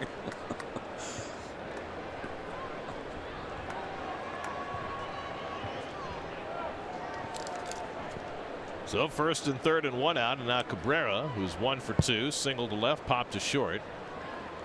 And he slashes one through the hole. That'll go in for a base hit. Guillorme comes in to score. Nimmo's going to try to go to 3rd, and he'll make it safely. Good aggressive base running by Nimmo.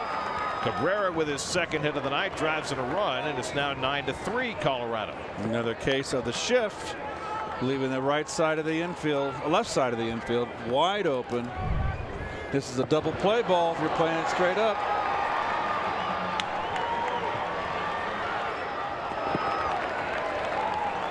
That's a nice job by Nimmo taking advantage of Cuevas, who was playing that ball very tentatively in left field. Cuevas has had a tough day out there in left field. So now Conforto tries to keep the line moving. He's 1 for 2. Fly deep to left and single to right center. You got an 8-2 lead. Any ball game you play here, even if it's 8-2 or close, you cannot walk people in this ballpark. And Marquez coming right after Conforto gets ahead 0-2. There's nobody up in the Rockies bullpen. You can understand Bud Black's reluctance to even think about getting on the phone and calling down to that bullpen, as awful as they've been. Good stop that time by Iannetta, kept Nimmo from scoring. 1-2. I mean, on the mound, he's got one of the young starters who gave them so much good work last year. And Marquez has been in a bit of a slump, but they're going to push him, I'm certain, as far as they can, with that bullpen having imploded night after night. Conforto gets one in the air to left, taking Cuevas back onto the warning track. He makes the catch. Tagging at third is Nimmo. He'll come in, trying for second Cabrera, and he makes it safely. Some more aggressive base running by the Mets. Conforto drives on a run with a sac fly, and Cabrera able to leg it to second base. Now it's 9-4. Well, that's the vastness of this ballpark. Cuevas has got a little rainbow he throws in there. Well, we saw the Mets take the extra base against Cuevas in the first inning, which produced a run, and they do it again here.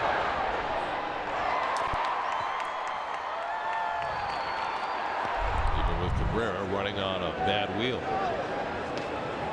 Now Frazier, who had a sacrifice fly in the first inning, and it grounded into a double play, 0 for 1. So the Mets strike back for a couple here in the fifth to get it a little closer. This game is far from over.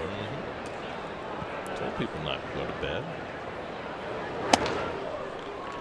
2-0 now to Todd. And everybody who's played here knows it. So a team that might, you know, mentally shut down at 9-2 in a different ballpark, not going to do it here.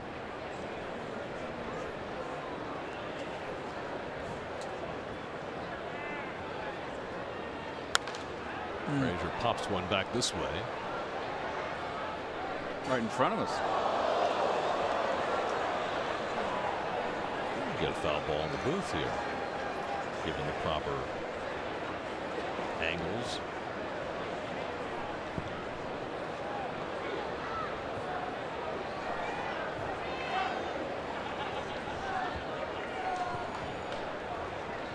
Two and one to Frazier. And he chases that one in the dirt. And now hung out to dry. Cabrera between second and third. He went halfway, thought better of it. Oh, look at this. And oh, terrible fundies. Rockies making far too many throws. And the inning comes to an end. And this is now an official game. Cabrera, I think, thought it was strike 3 and that Frazier should have run, but it was only strike 2. And he gets tagged out between second and third to end the inning. 9-4 Colorado.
third strike to Frazier, but it was only the second strike, so they figured Frazier's going to run to first. They're going to throw the ball to first base, but it was only the second strike. And he kept motioning for Frazier to take off and go to first. And Frazier wanted to run. No, I got 2 strikes. You can't run with 2 strikes. Don't confuse me. Meanwhile, the Rockies took about 5 throws to finally get him out, which didn't make any sense either. And they almost vacated third base on that rundown. And at one point it was almost obstruction because someone was in his way. If he had run into the fielder on his way to third base, he might have gotten an obstruction call. Anyway, Chris Beck is in to pitch for the Mets. It's official game now. Yes, it is. And it was a comedy of errors. By the way, the play on Cabrera went 2.5654. I got it. Okay. That's you don't want that. Beck's second appearance for the Mets. He pitched Friday in Phoenix. I don't think I've ever seen that one exactly like that before, where a runner thinks it's the third strike and starts wandering off because of that. But that was clearly the case with Cabrera.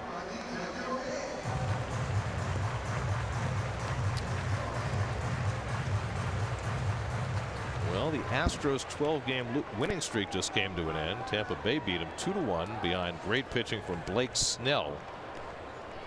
So the Astros finally lose a game after 12 straight wins. Also tonight, the Cubs split their day-night doubleheader with the Dodgers.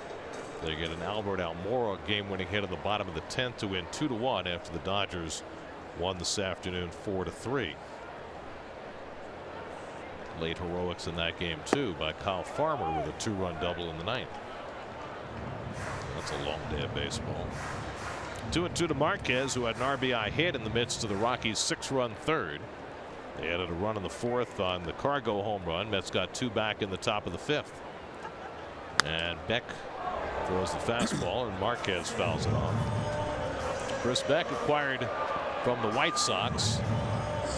Mickey Callaway had seen him plenty over in the American League, liked his arm. His results have not been great at the big league level. But the Mets hoping that maybe they can find something in Beck.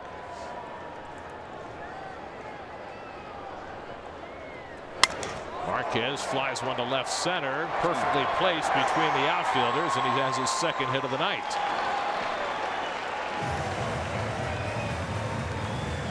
Leadoff single for Marquez, and we check in with Steve Gelb. Steve? Fellas, I just have to say that I'm normally impressed by the two of you, but tonight I'm even more impressed because the energy is there. Everything seems normal from the outside, but I'm making an assumption here. Did you guys get a wake-up call this morning, an accidental wake-up call around 6:50 a.m. like the rest of us? 6:56, I think, was the actual time. Okay, mine was 6:57, so of course they go priority based on who's most important. I didn't answer my phone. I picked it up and there was music at the other end. I assumed it was an erroneous wake-up call. There was music on my end as well. Apparently, I've done some investigation. Everybody on the Mets got a wake-up call around that time. Now, the problem for me, I don't know if you guys can go right back to bed. My phone is nowhere near my bed. It's not on the nightstand here. So I had to walk across the room. Then I called to see what the music was about. By that time, I was wide awake and I couldn't get back to bed. Now, people think this is a fun job, this is an easy job, but that right there, a little insight to the perils of what we have to deal with on a day in, day out basis. Here's what you have to do, though, to make that go away, okay? Because there's one guy in the Mets traveling party, as LeMahieu gets out of the way and fouls it back. There's one guy in the Mets traveling party who was completely unaffected by that wake-up call, and that would be the manager, Mickey Callaway, yes, who woke up at 5 o'clock this morning on his own without that errant wake-up call and went fly fishing. Yes, he went wading in a river at 5:30 this morning, got up at 5, got to the river at 5:30, caught some brown trout. He was a very happy man. Do we think it was him? Well, no. But it would have been a good gag since he was up anyway. That reminds me of the time when we had I forget what year, whether it was 80, I think it was 87, in the stretch run against the Cardinals. One of you Met fans out there called the Cardinals and woke them up in their hotel in New York City. I remember reading in the paper. Then the next day, the Cardinals had mentioned it. So what happened? We go to St. Louis in September for the final series. Someone called me at 5:30 in the morning, around there, woke me up. I should have been wise and put a hold on all calls, but I did the rest of that series. By the way, Steve. Yeah. I rolled over and slept till 9:30. Well, here's really what I'm concerned with. When I called the front desk, they told me that they would put something on the room so that they would never send a wake-up call my way the rest of the series here. But I'm nervous because I usually ask for a wake-up call on day games. And so now, listen, if I'm not here in a couple of days, you know where I am. No wake-up call. Steve, being the millennial that you are, I'm sure that you have a smartphone that can set 5 alarms if you need to, not in need of the hotel operator. You're a very smart young man, and I'm sure you'll figure it out. You look tired. I'm very tired. This is it for me. You guys have the rest of the game. And you're graying by the day. Well, that's on you. Here's Charlie Blackmon, who takes a strike. Why don't you go wander around the ballpark? I mean, have you noticed with Steve, he's graying in presidential years? I've noticed. Can't you lend him some product? I did not want to mention it. Do you think I look distinguished, though? People like it. Don't ask. As long as your wife is happy, that's all that matters, Steve.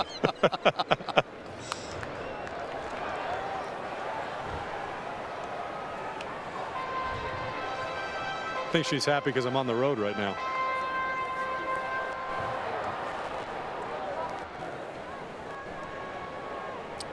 There, I will not venture a comment. Keith, do you have anything left to say? No. I think can we get the camera off? Let's go back. All right, enough. Charlie Blackmon's been on base 3 times tonight with 2 singles and a walk. He's scored 2 runs. Back after striking out LeMahieu, deals outside to Blackmon 1-2.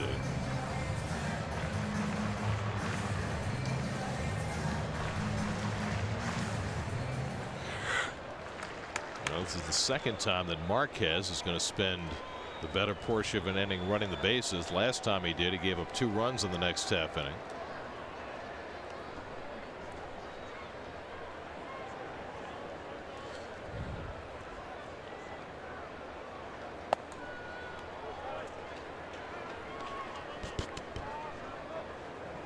Chris Beck, second outing as a Met.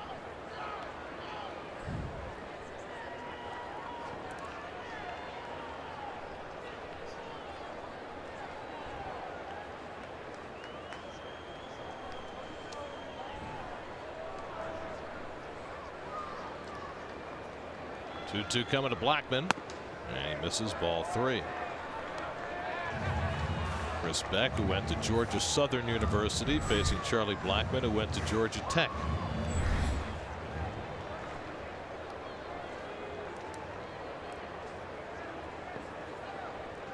Eagles versus Yellow Jackets. Marquez at first, not likely to be running. 3-2 to Blackmon. And he missed ball 4. And there are 2 men on. 4th time in a row. Blackmon's gotten on base tonight. And that's disappointing for Beck, who was ahead in the count 0-2, and now has to face Arenado with 2 men on.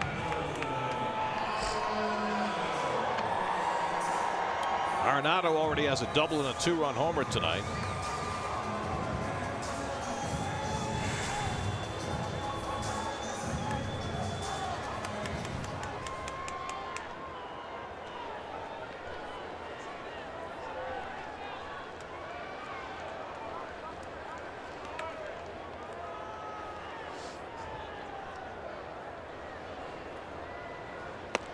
Arenado lays off a slider and misses ball 1.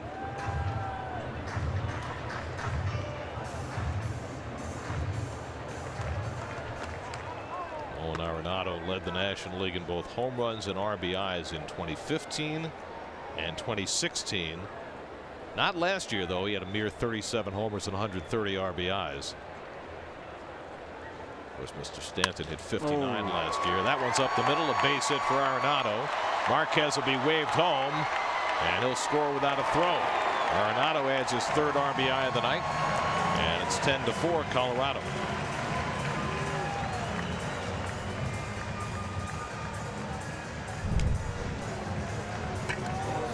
Good hitting right there. Fastball away, right up the middle.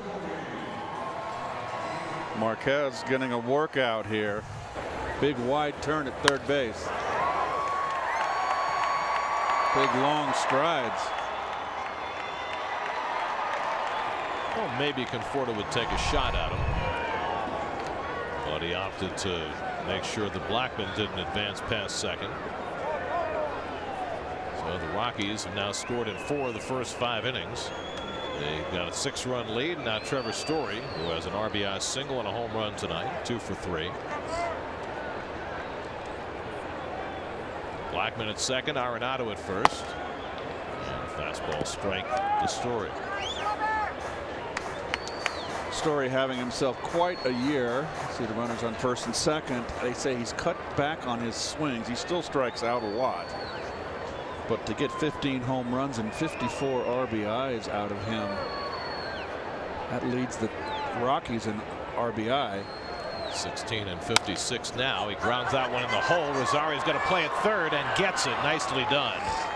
Rosario recognizing that was the only play he had, and Frazier retreating to the bag for the 5-6 force play. 6-5 force play, excuse me. Late. Heads up right there.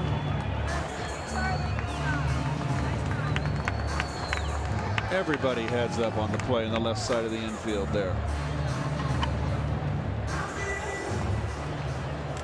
So that's the second out. Arenado to second, Story on at first, and now Ian Desmond, who has an RBI single and a home run. Rockies had back-to-back-to-back home runs in the third inning. Arenado, Story, and Desmond. First time the Rockies have done that in 8 years. And a good slider to start him off from Beck. 0-1.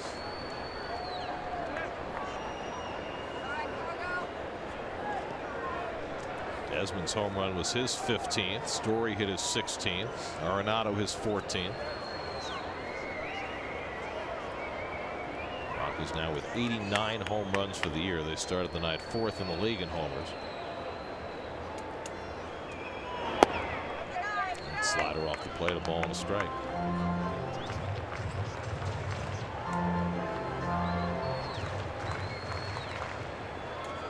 The split finger grip.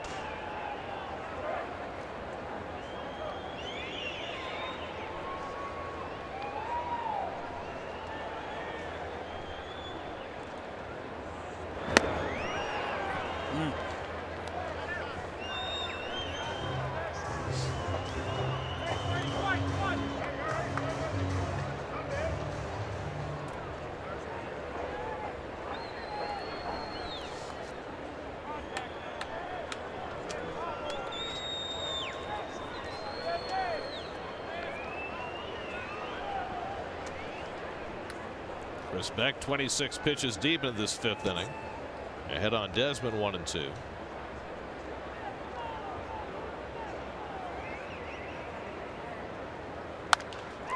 Grounded for Cabrera. Plays the short hop. Side retired. Rockies tack on a run after 5. 10-4 Colorado.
Sixth inning, Todd Frazier, who was at the plate when Asdrubal Cabrera wandered off second base in the fifth inning, will get a fresh turn at bat here in the sixth. Todd is 0 for 1 and a sac fly, and he drills this one out to left field. Cuevas steadies and puts it away for the first out. Let's check in with the studio. Doug Williams has a game break brought to you by your Tri-Honda dealers. Doug?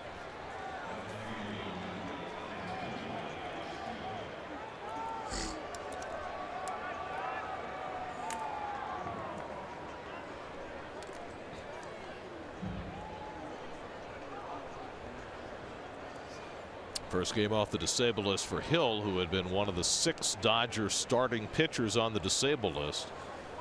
But he comes back strong tonight. Here's Dominic Smith, who is 0 for 2, popped up and grounded out. Meanwhile, in San Francisco, some hard feelings between the Marlins and Giants tonight. Dan Straley, the Marlins starter, hit Buster Posey with a pitch and got ejected from the game in the second inning. Was there a reason why? Was there bad blood? Had to have been some history there. Otherwise, why would they eject him so quickly? 1-2 to Dom. Meanwhile, Germán Marquez still out there in the sixth inning, having given up 4 runs and 6 hits, and he strikes out Smith on a pitch in the dirt. Iannetta makes the toss. 2 out.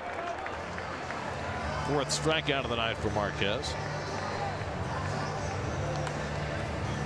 Anyway, the Giants lead that game 4-3 in the 5th.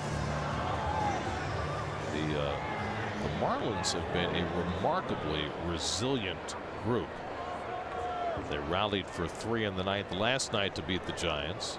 That's what precipitated Hunter Strickland punching a door, breaking his hand, and the Giant closer is out 6 to 8 weeks. Tim Peterson just recalled today up in the Mets bullpen.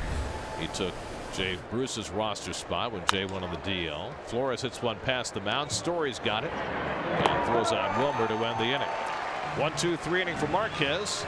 After the top of the 6th, it's 10-4.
We're hungry.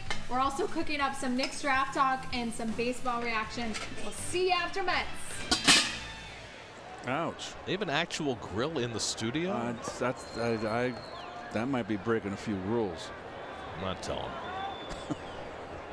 Carlos Gonzalez leads off the home 6th inning against Chris Beck and takes a strike. Fargo hit an opposite field home run his last time up, his 7th of the year. He's 1 for 3 on the night. It's chilly It's been raining, although the rain appears to have stopped right now. 55 degrees right now in Denver. Oh, by the way, happy Wednesday in New York. This is the post-midnight portion of our show. That's right. It's for the diehards only. So we appreciate you sticking around. Thanks. Keith and I thank you from the bottom of our hearts. I'm 4 minutes slow on my watch. Maybe it's the wake-up call. Here's another base hit for Carlos Gonzalez.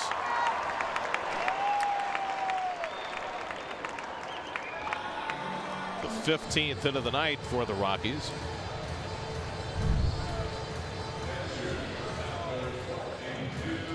Not so big a leg kick, you notice, Gare, right there. That front leg used to be a big leg kick. He's kind of toned that down a little bit. Maybe that's why he's having a little better year this year. Last year was really a tough year for Carlos. Now Iannetta, and Beck misses away, ball one. So the Mets added a reliever today, so they've got an 8-man bullpen with Tim Peterson arriving. One guy they will not be getting back this season, AJ Ramos. The Mets announced today that Ramos will undergo surgery for a torn labrum in his shoulder, and that will take him out for the rest of the season. 1-1 to Iannetta. He had a pretty good idea the last few days that that was the route he was going to go after getting a second opinion, but gave it full thought as to whether to try and rehab it. But apparently he has multiple tears in that labrum, so he didn't really have much of a choice but to go under the knife. That surgery is going to happen tomorrow. So Ramos, who was a big piece of the plan for the Mets this year, done for the year. An awful lot of sliders that AJ threw over the years. Tim Peterson continues to throw in the Mets bullpen. Iannetta has been on base 3 times in a row, a single, a hit by pitch, and a walk.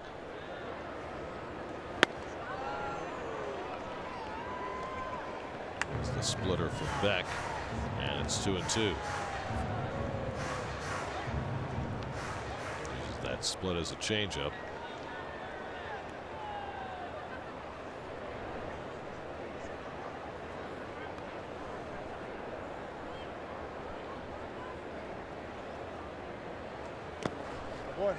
And he buries that one in the dirt, and it's 3-2. Well, the Rockies fans' favorite whipping boy is up in the bullpen. Brian Shaw applied his trade the last several years for Mickey Callaway in Cleveland. Has had a devil of a time after signing a big contract with the Rockies, and looks like he's going to come into a rather lopsided game.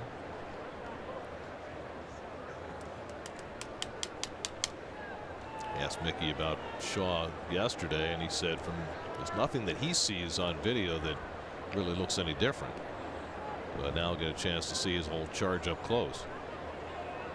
3-2 coming, and Iannetta pops one foul. That'll go out of play. Fios is bringing super fans closer to their Mets than ever before. With Fios, you can get an amazing picture, so every game feels like you're in Citi Field all season long. Get the 100% fiber optic network. Visit getfios.com to learn more.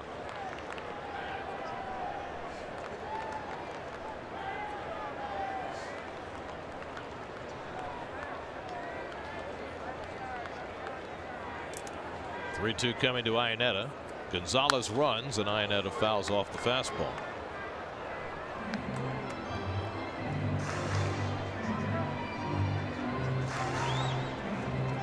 We'll have Seth Lugo on the mound tomorrow night as he continues to fill Noah Syndergaard's spot in the rotation. Noah threw for the second straight day. Flat ground about 75 feet. His finger appears to be just fine now. But now it's a matter of working his arm back to full strength. Runner goes again, and again Iannetta fouls it back. I mean, Noah's been out for better part of 3 weeks now. Yes, he has. So, whereas when he first hurt the finger, they figured, well, he'd miss a start and he'll be fine and he'd go. But since it has not gotten better, it probably is going to necessitate him building up to throwing off the mound and maybe even making a rehab start or two before he'll be able to come back. which, you know, has a tumble down effect on this team because they could dearly use Seth Lugo back in the bullpen. Absolutely, it would strengthen the bullpen. And as you were getting close to the All-Star break, Gare, and if you're talking about this kind of progress, slow progress of Syndergaard, he may not be back till after the All-Star break. Ninth pitch coming to Iannetta. Cargo runs again, and Iannetta hits the ball to short. Safe at second, but out at first. So by running, the Rockies stay out of the double play. And now they call interference for interference for coming off the bag. He didn't slide. He bumped into Cabrera. I think it's going to be interference on that call. Watch. You can't do that. Yeah, you can't do that. Went chest to chest against Cabrera. And that, I mean, there's no reason not to slide there. Agreed. And that's just a silly play by Cargo. And it turns one out into two. Bud Black's going to come out and get an explanation from Adam Hamari, but that appeared to be absolutely the right call on Hamari's part. That's just lazy base running by Carlos Gonzalez. You got to slide. Now, how is that going to be ruled? Just a 6-4-3? I think they just rule it a 6-4-3 double play on interference. I mean, you have to slide there. You do. And you can't go chest to chest with the middle infielder. It's been pretty shoddy play tonight. Lackadaisical play. And not only that, not only did he go chest to chest, but he actually came off the bag. He went past the bag, which by rule, even if you do slide, makes it interference, right? Yeah, but he's out. If he slides in hard, he's safe. Well, he's going to be safe anyway. So he's out. He might have been. That's true. Yes. I mean, he called him safe, but it's interesting because if that play had been challenged, it would have turned out that he was actually out. Exactly. So and either way, he's out. If he slides in hard, oh well. No, it's just there's no reason for that. It's you're getting paid a lot of money to play this game. Play it right.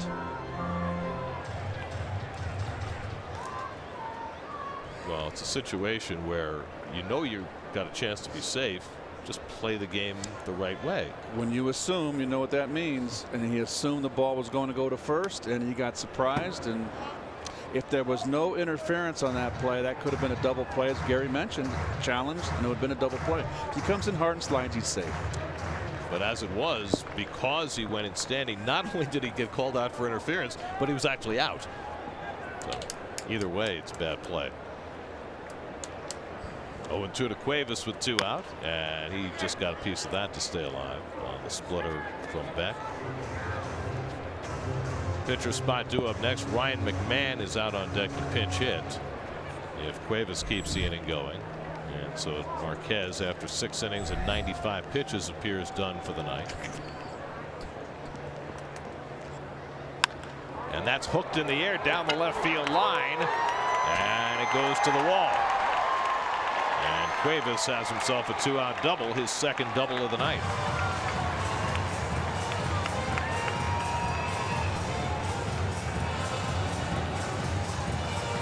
And we're going to have a pinch hitter for Marquez.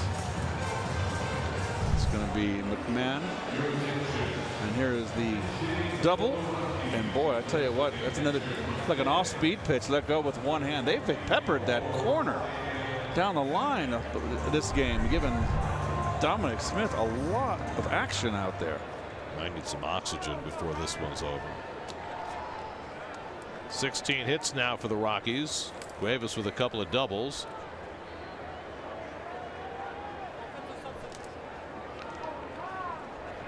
And now McMahon, the pinch hitter, recently hit his first big league home run, second round pick in 2013. Yorba Linda, California product. And he slashes one foul. Get to Citi Field for Free Shirt Friday, June 22nd. That's this Friday when the Mets take on the Dodgers at 7:10. All fans in attendance will receive an Ahmed Rosario t-shirt courtesy of Goya. Purchase tickets at Mets.com/tickets.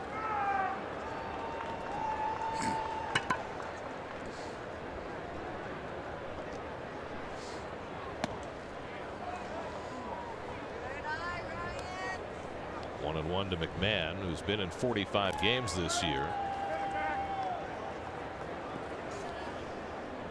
Done a lot of pinch hitting, but has not done it particularly well. Just 1 for 17 as a pinch hitter.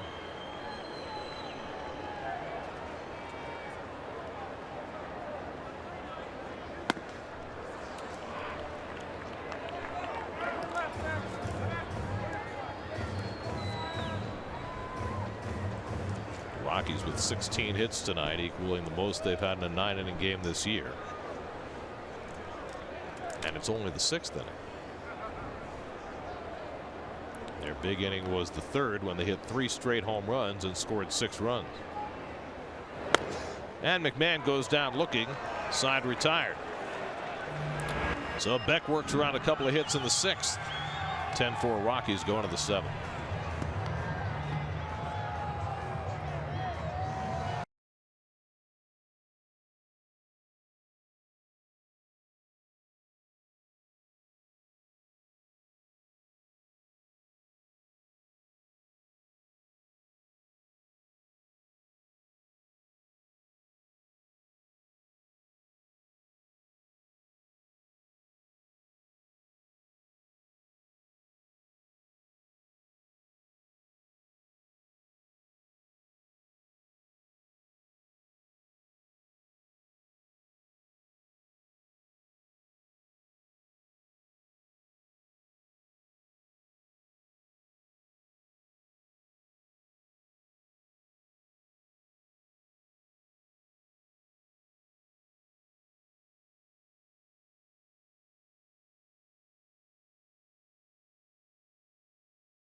All right, thanks, Doug. There's the Mets box score brought to you by Fios. Mets have scored 4 tonight, but they are 6 runs shy. After 4 home runs last night, they've been kept in the ballpark tonight. Now Brian Shaw gets brought in with a 6-run lead.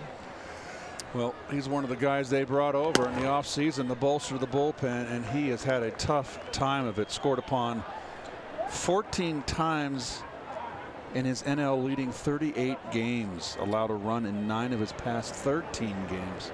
Pitched the previous 5 years for Mickey Callaway in Cleveland. 3 times in those 5 years he led the American League in appearances, and he leads the National League in appearances this year. This is his 39th outing. And it kind of makes you wonder whether all that work has taken its toll on Shaw, who's now 30 years old. It was a very reliable piece. His numbers were very consistent for all 5 of those years in Cleveland, but his walks are way up. His hits allowed are way up. And his home runs allowed are way up. And maybe it's the stress of pitching in Denver. Maybe it's all the usage, but whatever it is, Shaw's had a miserable first half of the year. Or all of the above. 2-2 to Plawecki. And the cutter misses high, 3-2. He throws a natural cutter. He doesn't throw a straight fastball. His cutters and sliders, that's his whole repertoire. Pitcher spot due up next. Jose Bautista out on deck to pinch hit, and then Rosario in the 7th. And Plawecki slices one to right center. Blackman on the run, can't get it. Plawecki on his way to second, and he'll pull in there with a double. That ball was slicing away from Blackman the entire way, and Blackman just couldn't quite reach it, and Pilecki's got his second hit of the night. Well, a lot of ground to cover. This vast ballpark here. Ball had a lot of hang time, and like you said, Gary, just sliced away from him.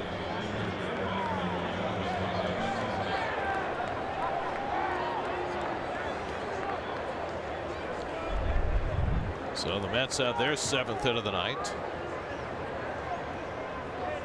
And here we go with the Rockies bullpen. Here's Bautista pinch hitting, and he takes a strike. The Rockies bullpen over the last 17 games has a 9.62 ERA, and it's no coincidence the Rockies are 4-13 in those 17 games. That's hit sharply, base hit into right center. Pilecki being waved around third. He'll come in to score. Jose Bautista with an RBI single, and just like that, the Mets played a run against Brian Shaw. It's now 10-5 Colorado. Boy, LeMahieu just got a terrible break on this ball. I mean, the ball's hit hard. Watch LeMahieu in the right of your screen. That's just a bad. No range. That's a two-time Gold Glover there. Well, the Mets get an instant run against the Rockies bullpen, and here's Rosario. He gets tied up on that cutter upstairs, and it's 0-1. Ahmed tonight has struck out and grounded out after a 3-hit, 2 RBI night last night.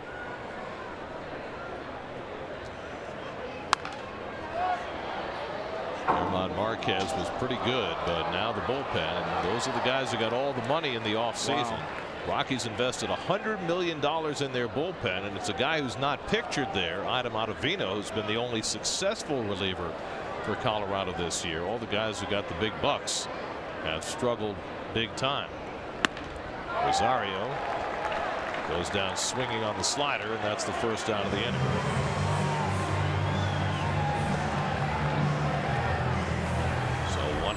Bautista still at first. Chris Russin gets up in the bullpen now for Colorado.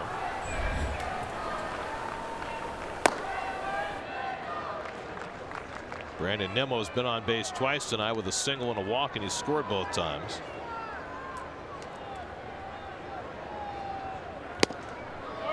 Goes after the cutter and misses. 0-1.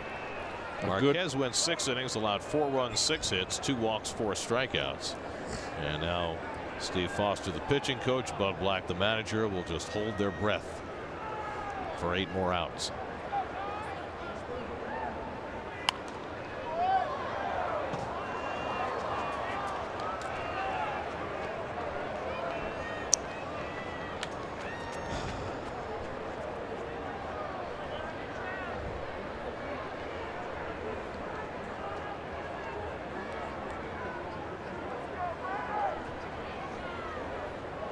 Two from Shaw to Nimmo. And the cutter misses down. 1-2.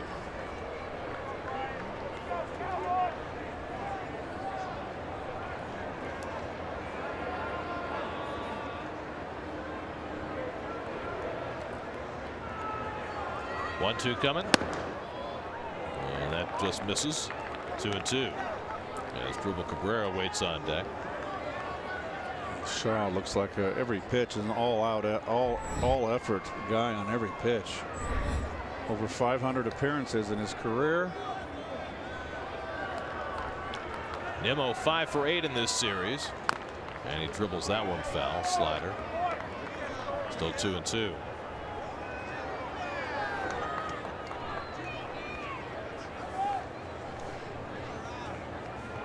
Last night, the first 4 RBI game of Brandon's career.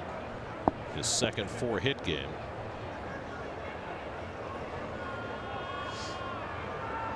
Two. Little tapper back to Shaw. And he throws it into center field. Bautista will stay put, and Nimmo back to first. Talk about the wheels coming off. Not only is Shaw struggling on the mound, but he gets a comebacker for a potential double play, and he throws it into center field for an error. Boy, he threw it all sidearm. And Bud Black right now, this is his ball club, has lost 21 games with the lead. That leads the National League. This is tailor-made.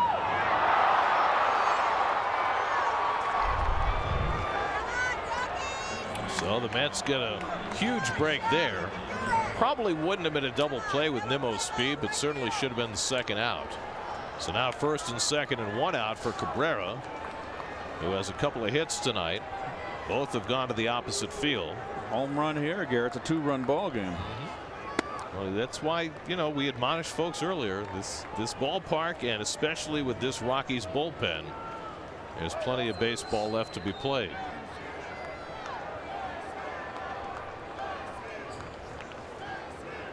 Bautista at second, Nimmo at first, and Cabrera takes the cutter inside. It's 2-0. Cabrera facing his former Cleveland teammate.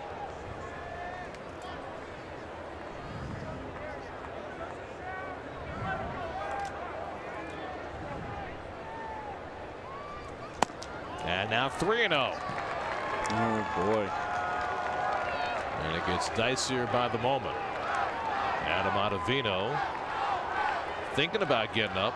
You better get up fast. He's been their best weapon by far when healthy. They missed him for the better part of the month with an oblique injury, but he's been back for a few days.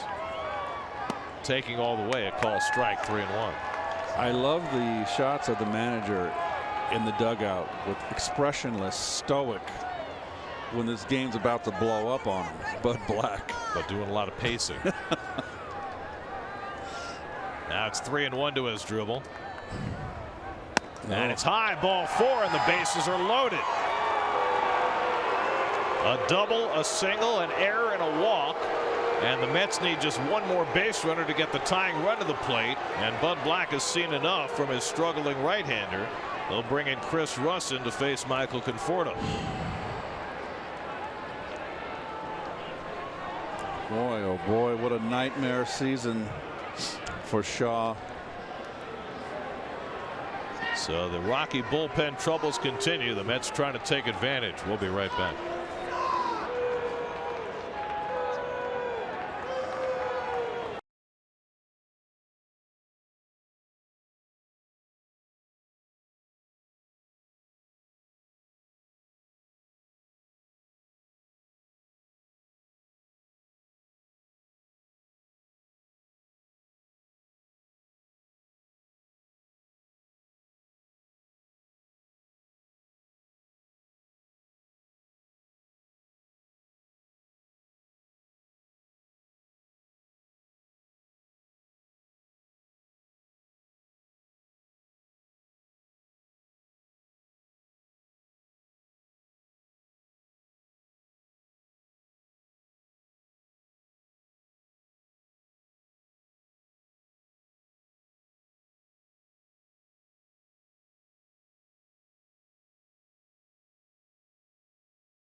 Bud Black continues to pace in the Colorado dugout, trying to figure out which reliever might get him some outs.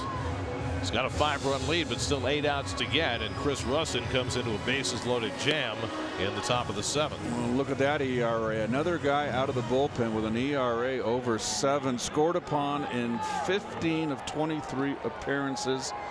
9 of those games, multiple runs. This has just been a horror show. And another guy who had a great year last year. He pitched to a 2.65 ERA over 60 appearances last year, but it's blown up on him this year. Again, another guy with the walks are up, the home runs are up.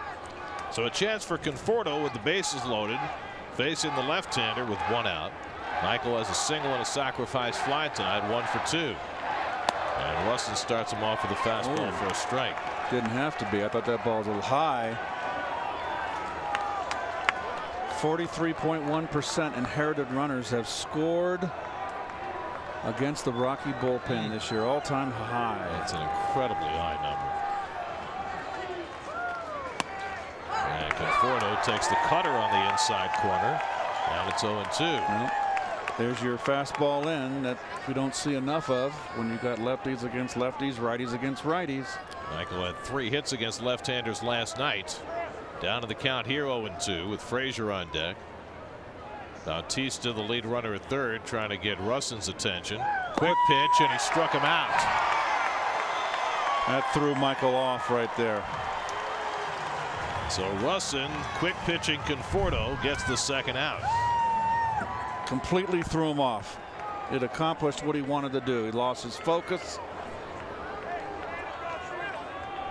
You got to see the windup. It was just what you almost want to call a trick pitch. Well, it's something you can't do with men on base unless you're pitching out of the windup like you do with the bases loaded. Watch this. Oh, that's just boom. That's tricky. And now Russin will stay in to face Frazier. You ask why? Well, the numbers dictate that, although here comes Black, and he's going to make a pitching change. Frazier's 0 for 8 in his career against Russin. But Russin has given his 328 right-handers against him this year, Gary, with 5 home runs. And that was not what Bud Black wants to see. Yeah, and I actually read that wrong. Frazier's got good numbers against Russin, 3 for 9 with 3 home runs, so scratch that. Russin out. Adam Ottavino comes in to face Frazier. We'll be right back.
In the desert of the Rockies bullpen, Adam Ottavino has been their oasis. He comes in to face Todd Frazier with the bases loaded and 2 out. And that ball bounces away from Iannetta, and that'll bring in a run. Oh my word, it's a cross up.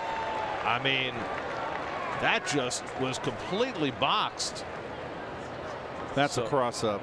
So whatever Ottavino thought he was throwing. Iannetta was not expecting. It brings in a run to make it 10-6. It'll be a pass ball charged to Iannetta. So just like that, the Mets get a gift. 2 runs home in the inning. As Bautista comes in to score, Nimmo goes to third, Cabrera to second. I'm telling you what, this ballpark, it's like the Twilight Zone. I'm just glad it's not getaway day. So now Frazier could play a couple with a single. Mets are within 4. And the slider misses inside. 2-0. Now, that first pitch that he didn't catch, was that a strike? It was a strike. It should have been a strike. Yes. They didn't call it a strike. It was right down the middle. Now it's 1-1. They called so it. they did call it a strike. That was the scoreboard. The scoreboard had it wrong. So it's 1-1 to Frazier. And he couldn't get him to bite on that slider, and it's 2-1. Dominic Smith would be next. And again, Gary, defensively, LeMahieu at second base, giving a lot of that right side of the infield with a slider pitcher out there. Last time up, they played LeMahieu on the left side of second base. Got him back on the right side in an RBI situation. Here come the Met fans. And Frazier not biting at that Ottavino slider, and it's 3-1. Ottavino making his 3rd appearance since coming back from 3 weeks on the disabled list with an oblique injury. But he has been by far the Rockies' best reliever, and coming back from a down year last year when he saw his ERA balloon over 5. Nimmo at third, Cabrera at second with 2 out. 3-1 coming to Frazier. And Todd takes a slider for a strike, 3-2. Todd is 1 for 8 in his career against Ottavino. He just buckled him. He stayed in, kept that shoulder in. He would have ripped it. He knew it too, Todd.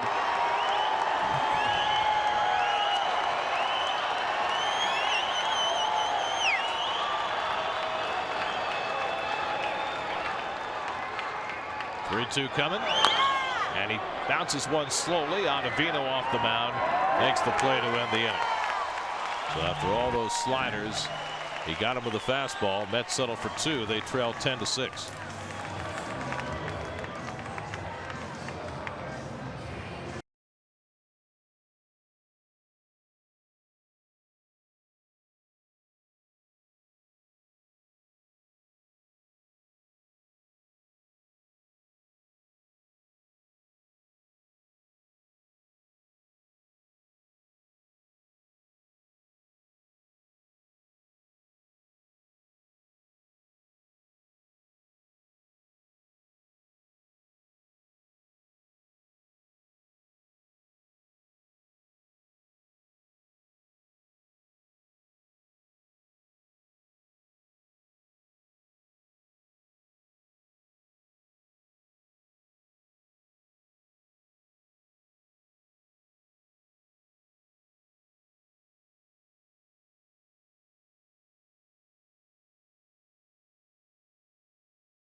Streaming presented by Verizon. Just visit SNY.TV or download the NBC Sports app today for live streaming coverage of every SNY Mets game.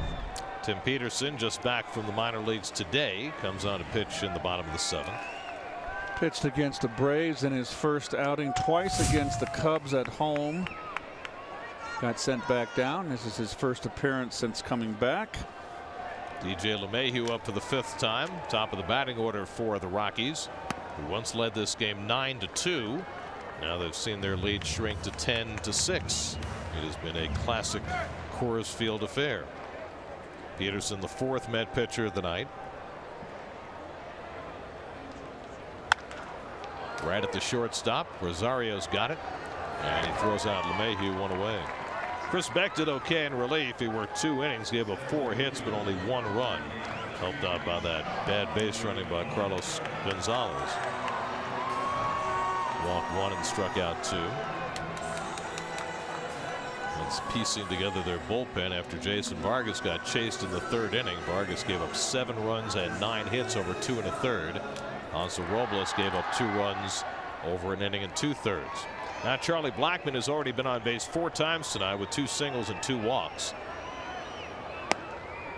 And he takes the changeup at the knees for a strike, 0-1.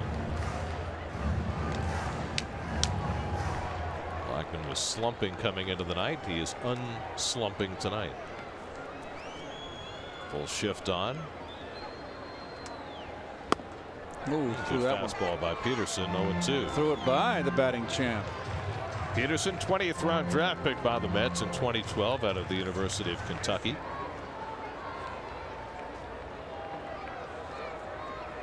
Grew up in the state of Washington, not far from Tacoma. Same hometown as John Lester. And he struck him out with a high fastball. 91, but with some giddy up. And the first time Blackmon's been retired tonight. High fastball. Threw that one by him. He's got some good deception because the ball gets right up on the hitter, and Blackmon was late. Tardy. First time the Rockies are seeing Peterson. He's gotten 2 quick outs. Now he faces Nolan Arenado, who in a ballpark that yields probably more triples per capita than any other park needs a triple for a cycle. Doubled in the 1st, homered in the 3rd, singled in the 5th. He's scored 2, he's driven in 3, and he drives this one to right. Nimmo will pick it off, and that ends the inning. A 6-pitch inning for Tim Peterson. Nice return to the big leagues for him. We go to the 8th with the Mets down by 4.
Cancer Center is back, teaming up with the New York Jets. We're looking to help local football leagues with grants, equipment donations, clinics, and Jets game experiences.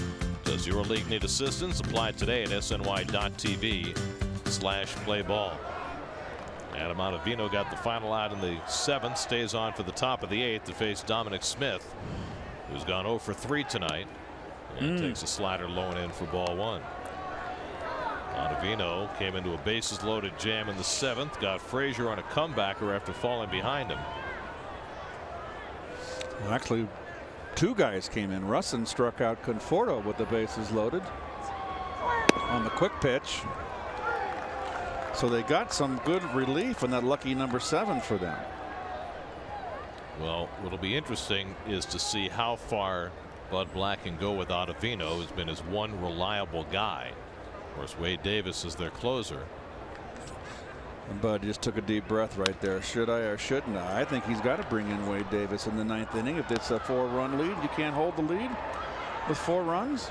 Well, Davis blew a 3-run lead in Texas his last time out, walked 4 batters, including a couple with the bases loaded, to blow that game, the last game before they got home on Sunday. Flores and Plawecki to follow for the Mets in the 8th. Mets have been fighting uphill for most of the night. They were down 9-2 after 4 innings. They got 2 in the 5th. Rockies added 1 in the bottom of the 5th, but the Mets got 2 more in the 7th, helped out by Shaw's error and a pass ball. 2-2 coming to Smith, and Dom strokes one the other way, foul.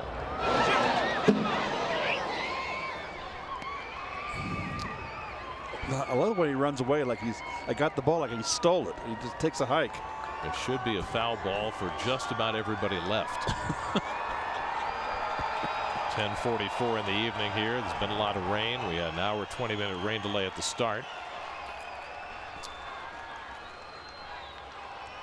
2-2 coming, and Dom goes down swinging on the slider, and Ottavino's got his first strikeout.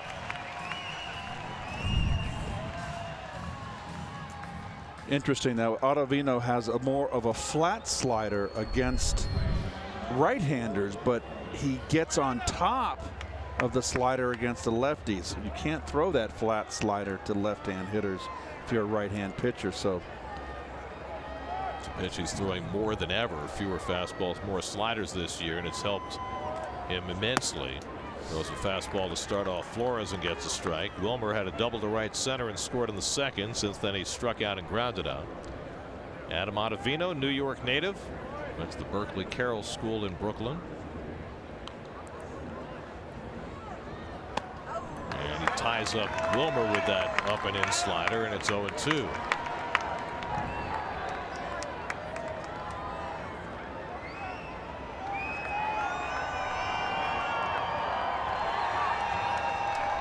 Bud looks a lot more confident when Ottavino's on the mound. And he gets Flores for the 2nd out. Made Wilmer look bad in that at bat. Back-to-back strikeouts for Ottavino. Wilmer started the day off with a double to right center field and really terrific at bat. In his last 3 at bats, he has just looked lost. Probably that early wake-up call. We're all muddling through, Wilmer. 2 out and nobody on. Here's Plawecki, who's 2 for 3 tonight. A single and a double. He's driven in a run. He's scored a run. Jose Reyes is out on deck. He'll pinch hit if Plawecki keeps the inning going, with the pitcher spot due up next. This is a tough ballpark to manage in, and particularly knowing how long to go with your pitcher, because everybody's going to give up runs unless you're Jacob deGrom. You just have to know how much is too much. Plawecki goes down on 3 pitches. Ottavino strikes out the side in the top of the 8th. If I were Black, I think I'd be tempted to run him back out there.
Switch places. Find out in a Keith and Ron version of Freaky Friday on the season premiere of the SNY.TV digital series, The Amazing Life, presented by Coca-Cola.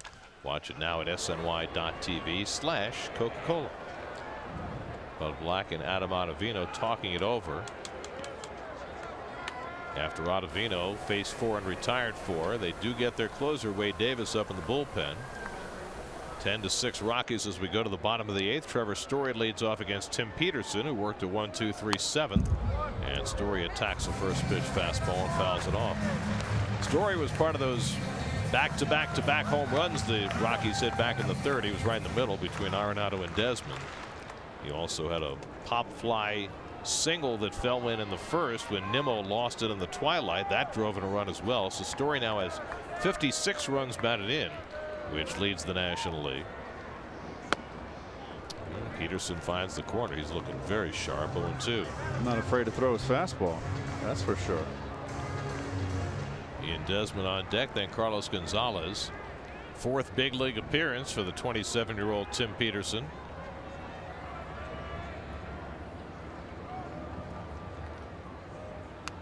And Story just got a piece to stay alive.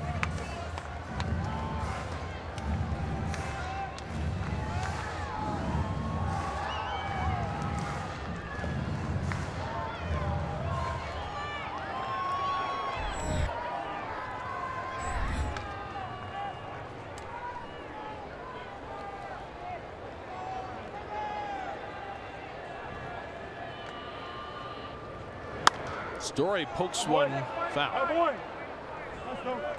That was a poke.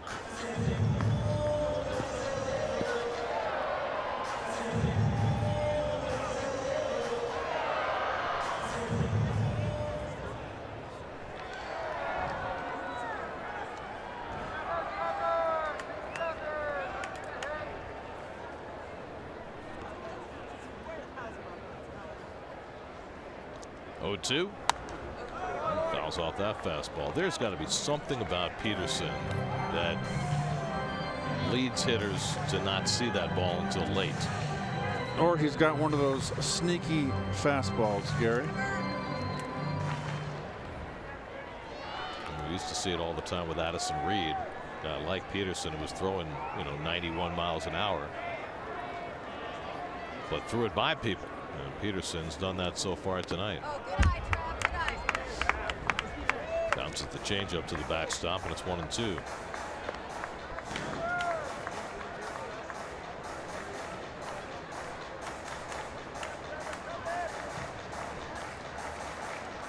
Wade Davis hoping to bounce back from that dreadful outing on Sunday. Won't be a save situation for him, but nonetheless, looks like he'll be asked to close this game out.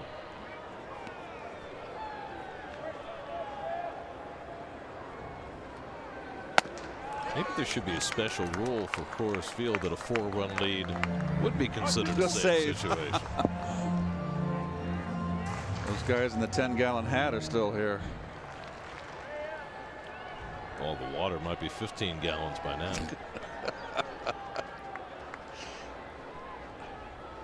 2-2, and Story goes down swinging on the changeup, and Peterson's got his second strikeout. 4 up and 4 down for Peterson. Why are the Mets down 10-6? Well, the long ball. Started off with Arenado, his 14th, followed by Story, his team leading 16th. Opposite field Desmond, his 15th, and another opposite field by Carlos Gonzalez, his 7th. First 3 came consecutively in the 3rd. Gonzalez in the 4th. Rockies went up 9-2. Desmond flies this one out to right. Nimmo is there, and there are 2 down. So 5 batters faced for Peterson, 5 retired. In the 9th, the Mets will be due to send up 8, 9, and 1 in the order. That's the pitcher's spot, Rosario and Nimmo. Mets still have Mesoraco and Reyes left on the bench. Mets have a 4-man bench tonight, with Bruce going on the DL and Peterson getting called up. It's hard to know what the prognosis is going to be with Bruce. They're calling it a sore hip. He's battled back issues. He's had the plantar fasciitis he's dealt with all year. Here's Gonzalez, is 2 for 4. But with Bruce out for at least the 10 days on the DL and Cespedes nowhere close, the Mets have the bare minimum number of outfielders, which is why Dom Smith is playing left field.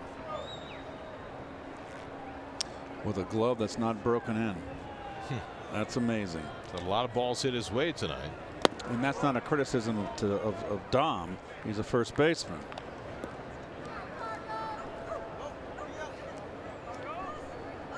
Well, they asked him to start playing in the outfield a few weeks ago in AAA just for an occurrence like this, and now he may be out there a lot. Gargo with a late swing on that fastball, and it's 1-2. This is certainly the best Peterson has looked in his brief big league career.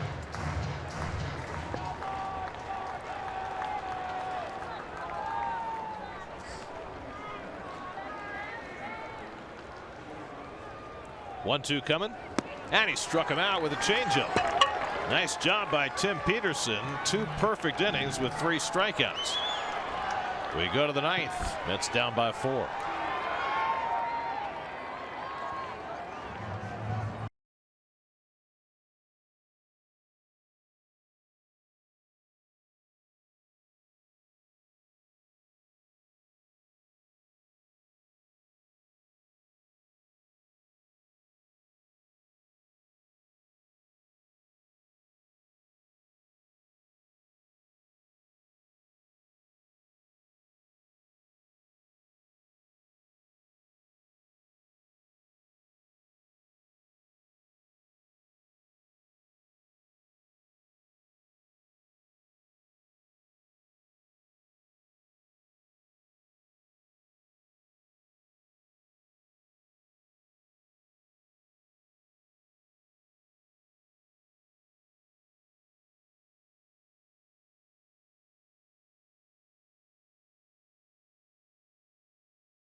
Refreshing finish, and the Rockies are hoping for one from Wade Davis, a 3-time All-Star who's been struggling lately.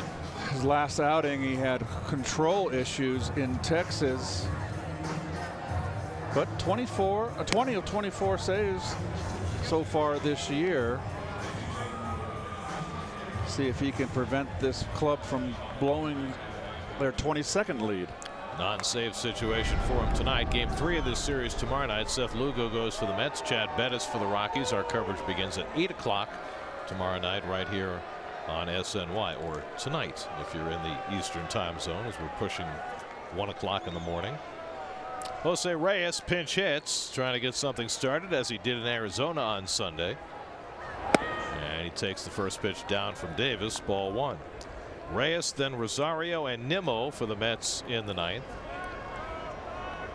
Arenado playing in at third, but Desmond back at first if Reyes thinks bunt. And that one catches the outside corner at the knees, 1-1. Wade Davis started out his career as a starter in Tampa Bay, became a full-time reliever in Kansas City, and he had some of the best seasons any relievers ever had with the Royals. Went to Chicago last year, saved 32 games there. Signed a 3-year, $52 million deal with the Rockies. The linchpin of their bullpen makeover. that has gone so horribly wrong so far. Reyes fouls it back, and it's 2-2. Adam Ottavino, though, saved their bacon again tonight. Faced 4 batters, retired them all, struck out the last 3 to set the stage for Davis in what the Rockies hope will be a blunting of the Mets comeback. Mets were down 9-2, but they have fought their way back to this point in the 9th. And the curveball sits high and a full count to Reyes. Boy, you don't want to lead off walk here. Well, especially after his last outing when he walked 4 in a third of an inning, including 2 with the bases loaded. Highest walk rate of his career this year, 5.5 per 9. And Reyes walks. So an inauspicious start for Davis as he walks his first batter on the heels of that meltdown on Sunday. Boy, boy, boy, look at that. What are you going to do if you're Bud Black? He's going to consult his lineup card to see if there are any other magical choices there. Ahmed Rosario will step in. Rosario's gone 0 for 3 tonight. A couple of strikeouts and a ground out.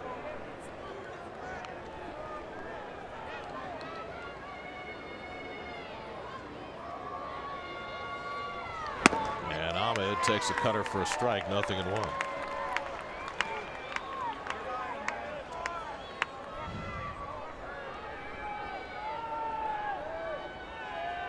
Thirty-two-year-old Wade Davis trying to figure stuff out. Well, he fooled Rosario with the curveball, and it's 0-2. Ahmed had a big night last night, but he's been doing a lot of chasing tonight. Brandon Nimmo stands on deck.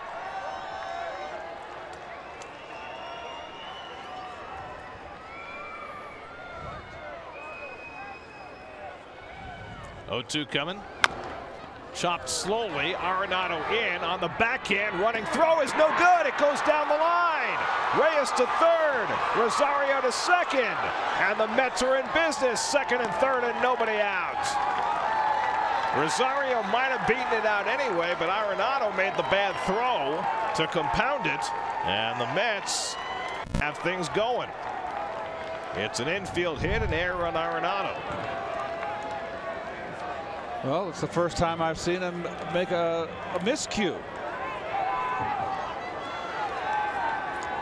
Let's see the exchange here. His grip, he's got it really stuffed in his palm of his hand.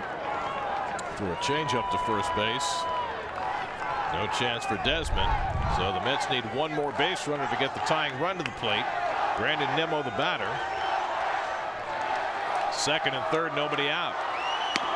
And he takes a fastball for a strike. Bad defense cost the Rockies a couple of runs in the 7th. An error by the pitcher Brian Shaw and a pass ball producing 2 runs. And the Nimmo family hoping that Brandon has more 9th inning heroics. Tonight he has singled, walked, and reached on an error. 1 for 3. Brandon goes after a cutter and misses, and it's 0-2. Asdrubal Cabrera waits on deck. Mets 6 runs, 8 hits, 1 error. The Rockies 10 runs, 16 hits, 2 errors. And John Gray, the ace of the Rockies rotation, is up in the bullpen. Who has not had a good season. No. Nimmo grounds one slowly. A run will score. LeMahieu makes the quick toss to get Nimmo for the first out of the inning. Reyes comes home to make it 10-7. And Rosario goes to third. And we're done here. WB Mason post-game live. Lots to break down in this game for Gary Apple and Nelson Figueroa. Oh, I think they may have to stay up to 4 in the morning to explain this one. Well, if the Mets tie it up and we play extra innings, they might. Mets still need one more base runner to get the tying run to bat. Cabrera at the plate, Conforto on deck. Cabrera's been on base 3 times tonight, 2 singles and a walk. He's driven in a run. Rosario at third with 1 out. And the fastball away from Davis, ball 1. He can barely breathe. It's torture to watch, Bud. Oh, how do you stay so Cabrera's 5 for 9 in his career against Davis, and he watches that one outside. It's 2-0. For the Mets to have a chance, they need one more base runner. And you can't walk anybody here.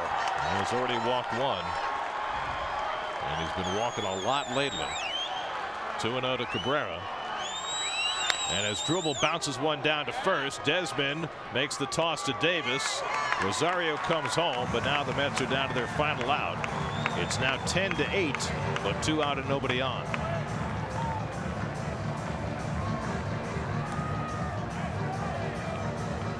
God, this scorecard is all over the place.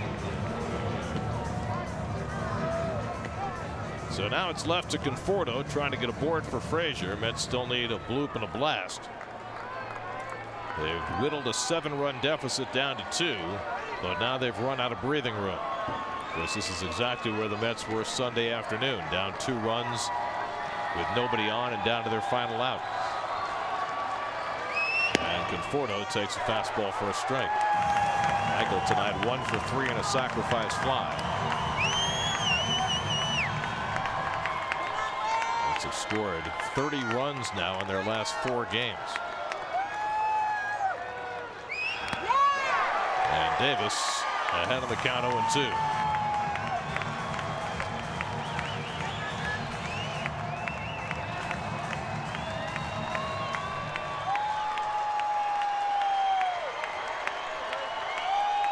The beleaguered Rockies bullpen is 1 strike away. Conforto watches high, 1-2. Come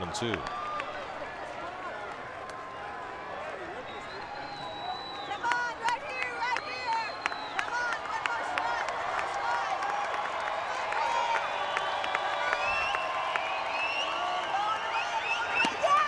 And it's on the outside corner. Got him looking at a cutter, and the ball game is over, and the Rockies hang on. The Mets fought uphill most of the night after a 6-run Rocky third that featured 3 straight home runs. They whittled a 7-run deficit down to 2, but the backdoor cutter from Davis got Conforto looking to end the game. Picture perfect, right to the glove. And that's got it nipped the outside corner. Well, it's not a save for Wade Davis. He gave up a couple of runs in that 9th inning, but nonetheless, the Rocky bullpen staggered, gave up 4 runs in 3 innings, but held on for the victory to even up this series at a game apiece and snap the Mets' 3-game winning streak. Well, it's not a good outing for Jason Vargas. He'll suffer the loss, and he goes to 2-6. He only lasted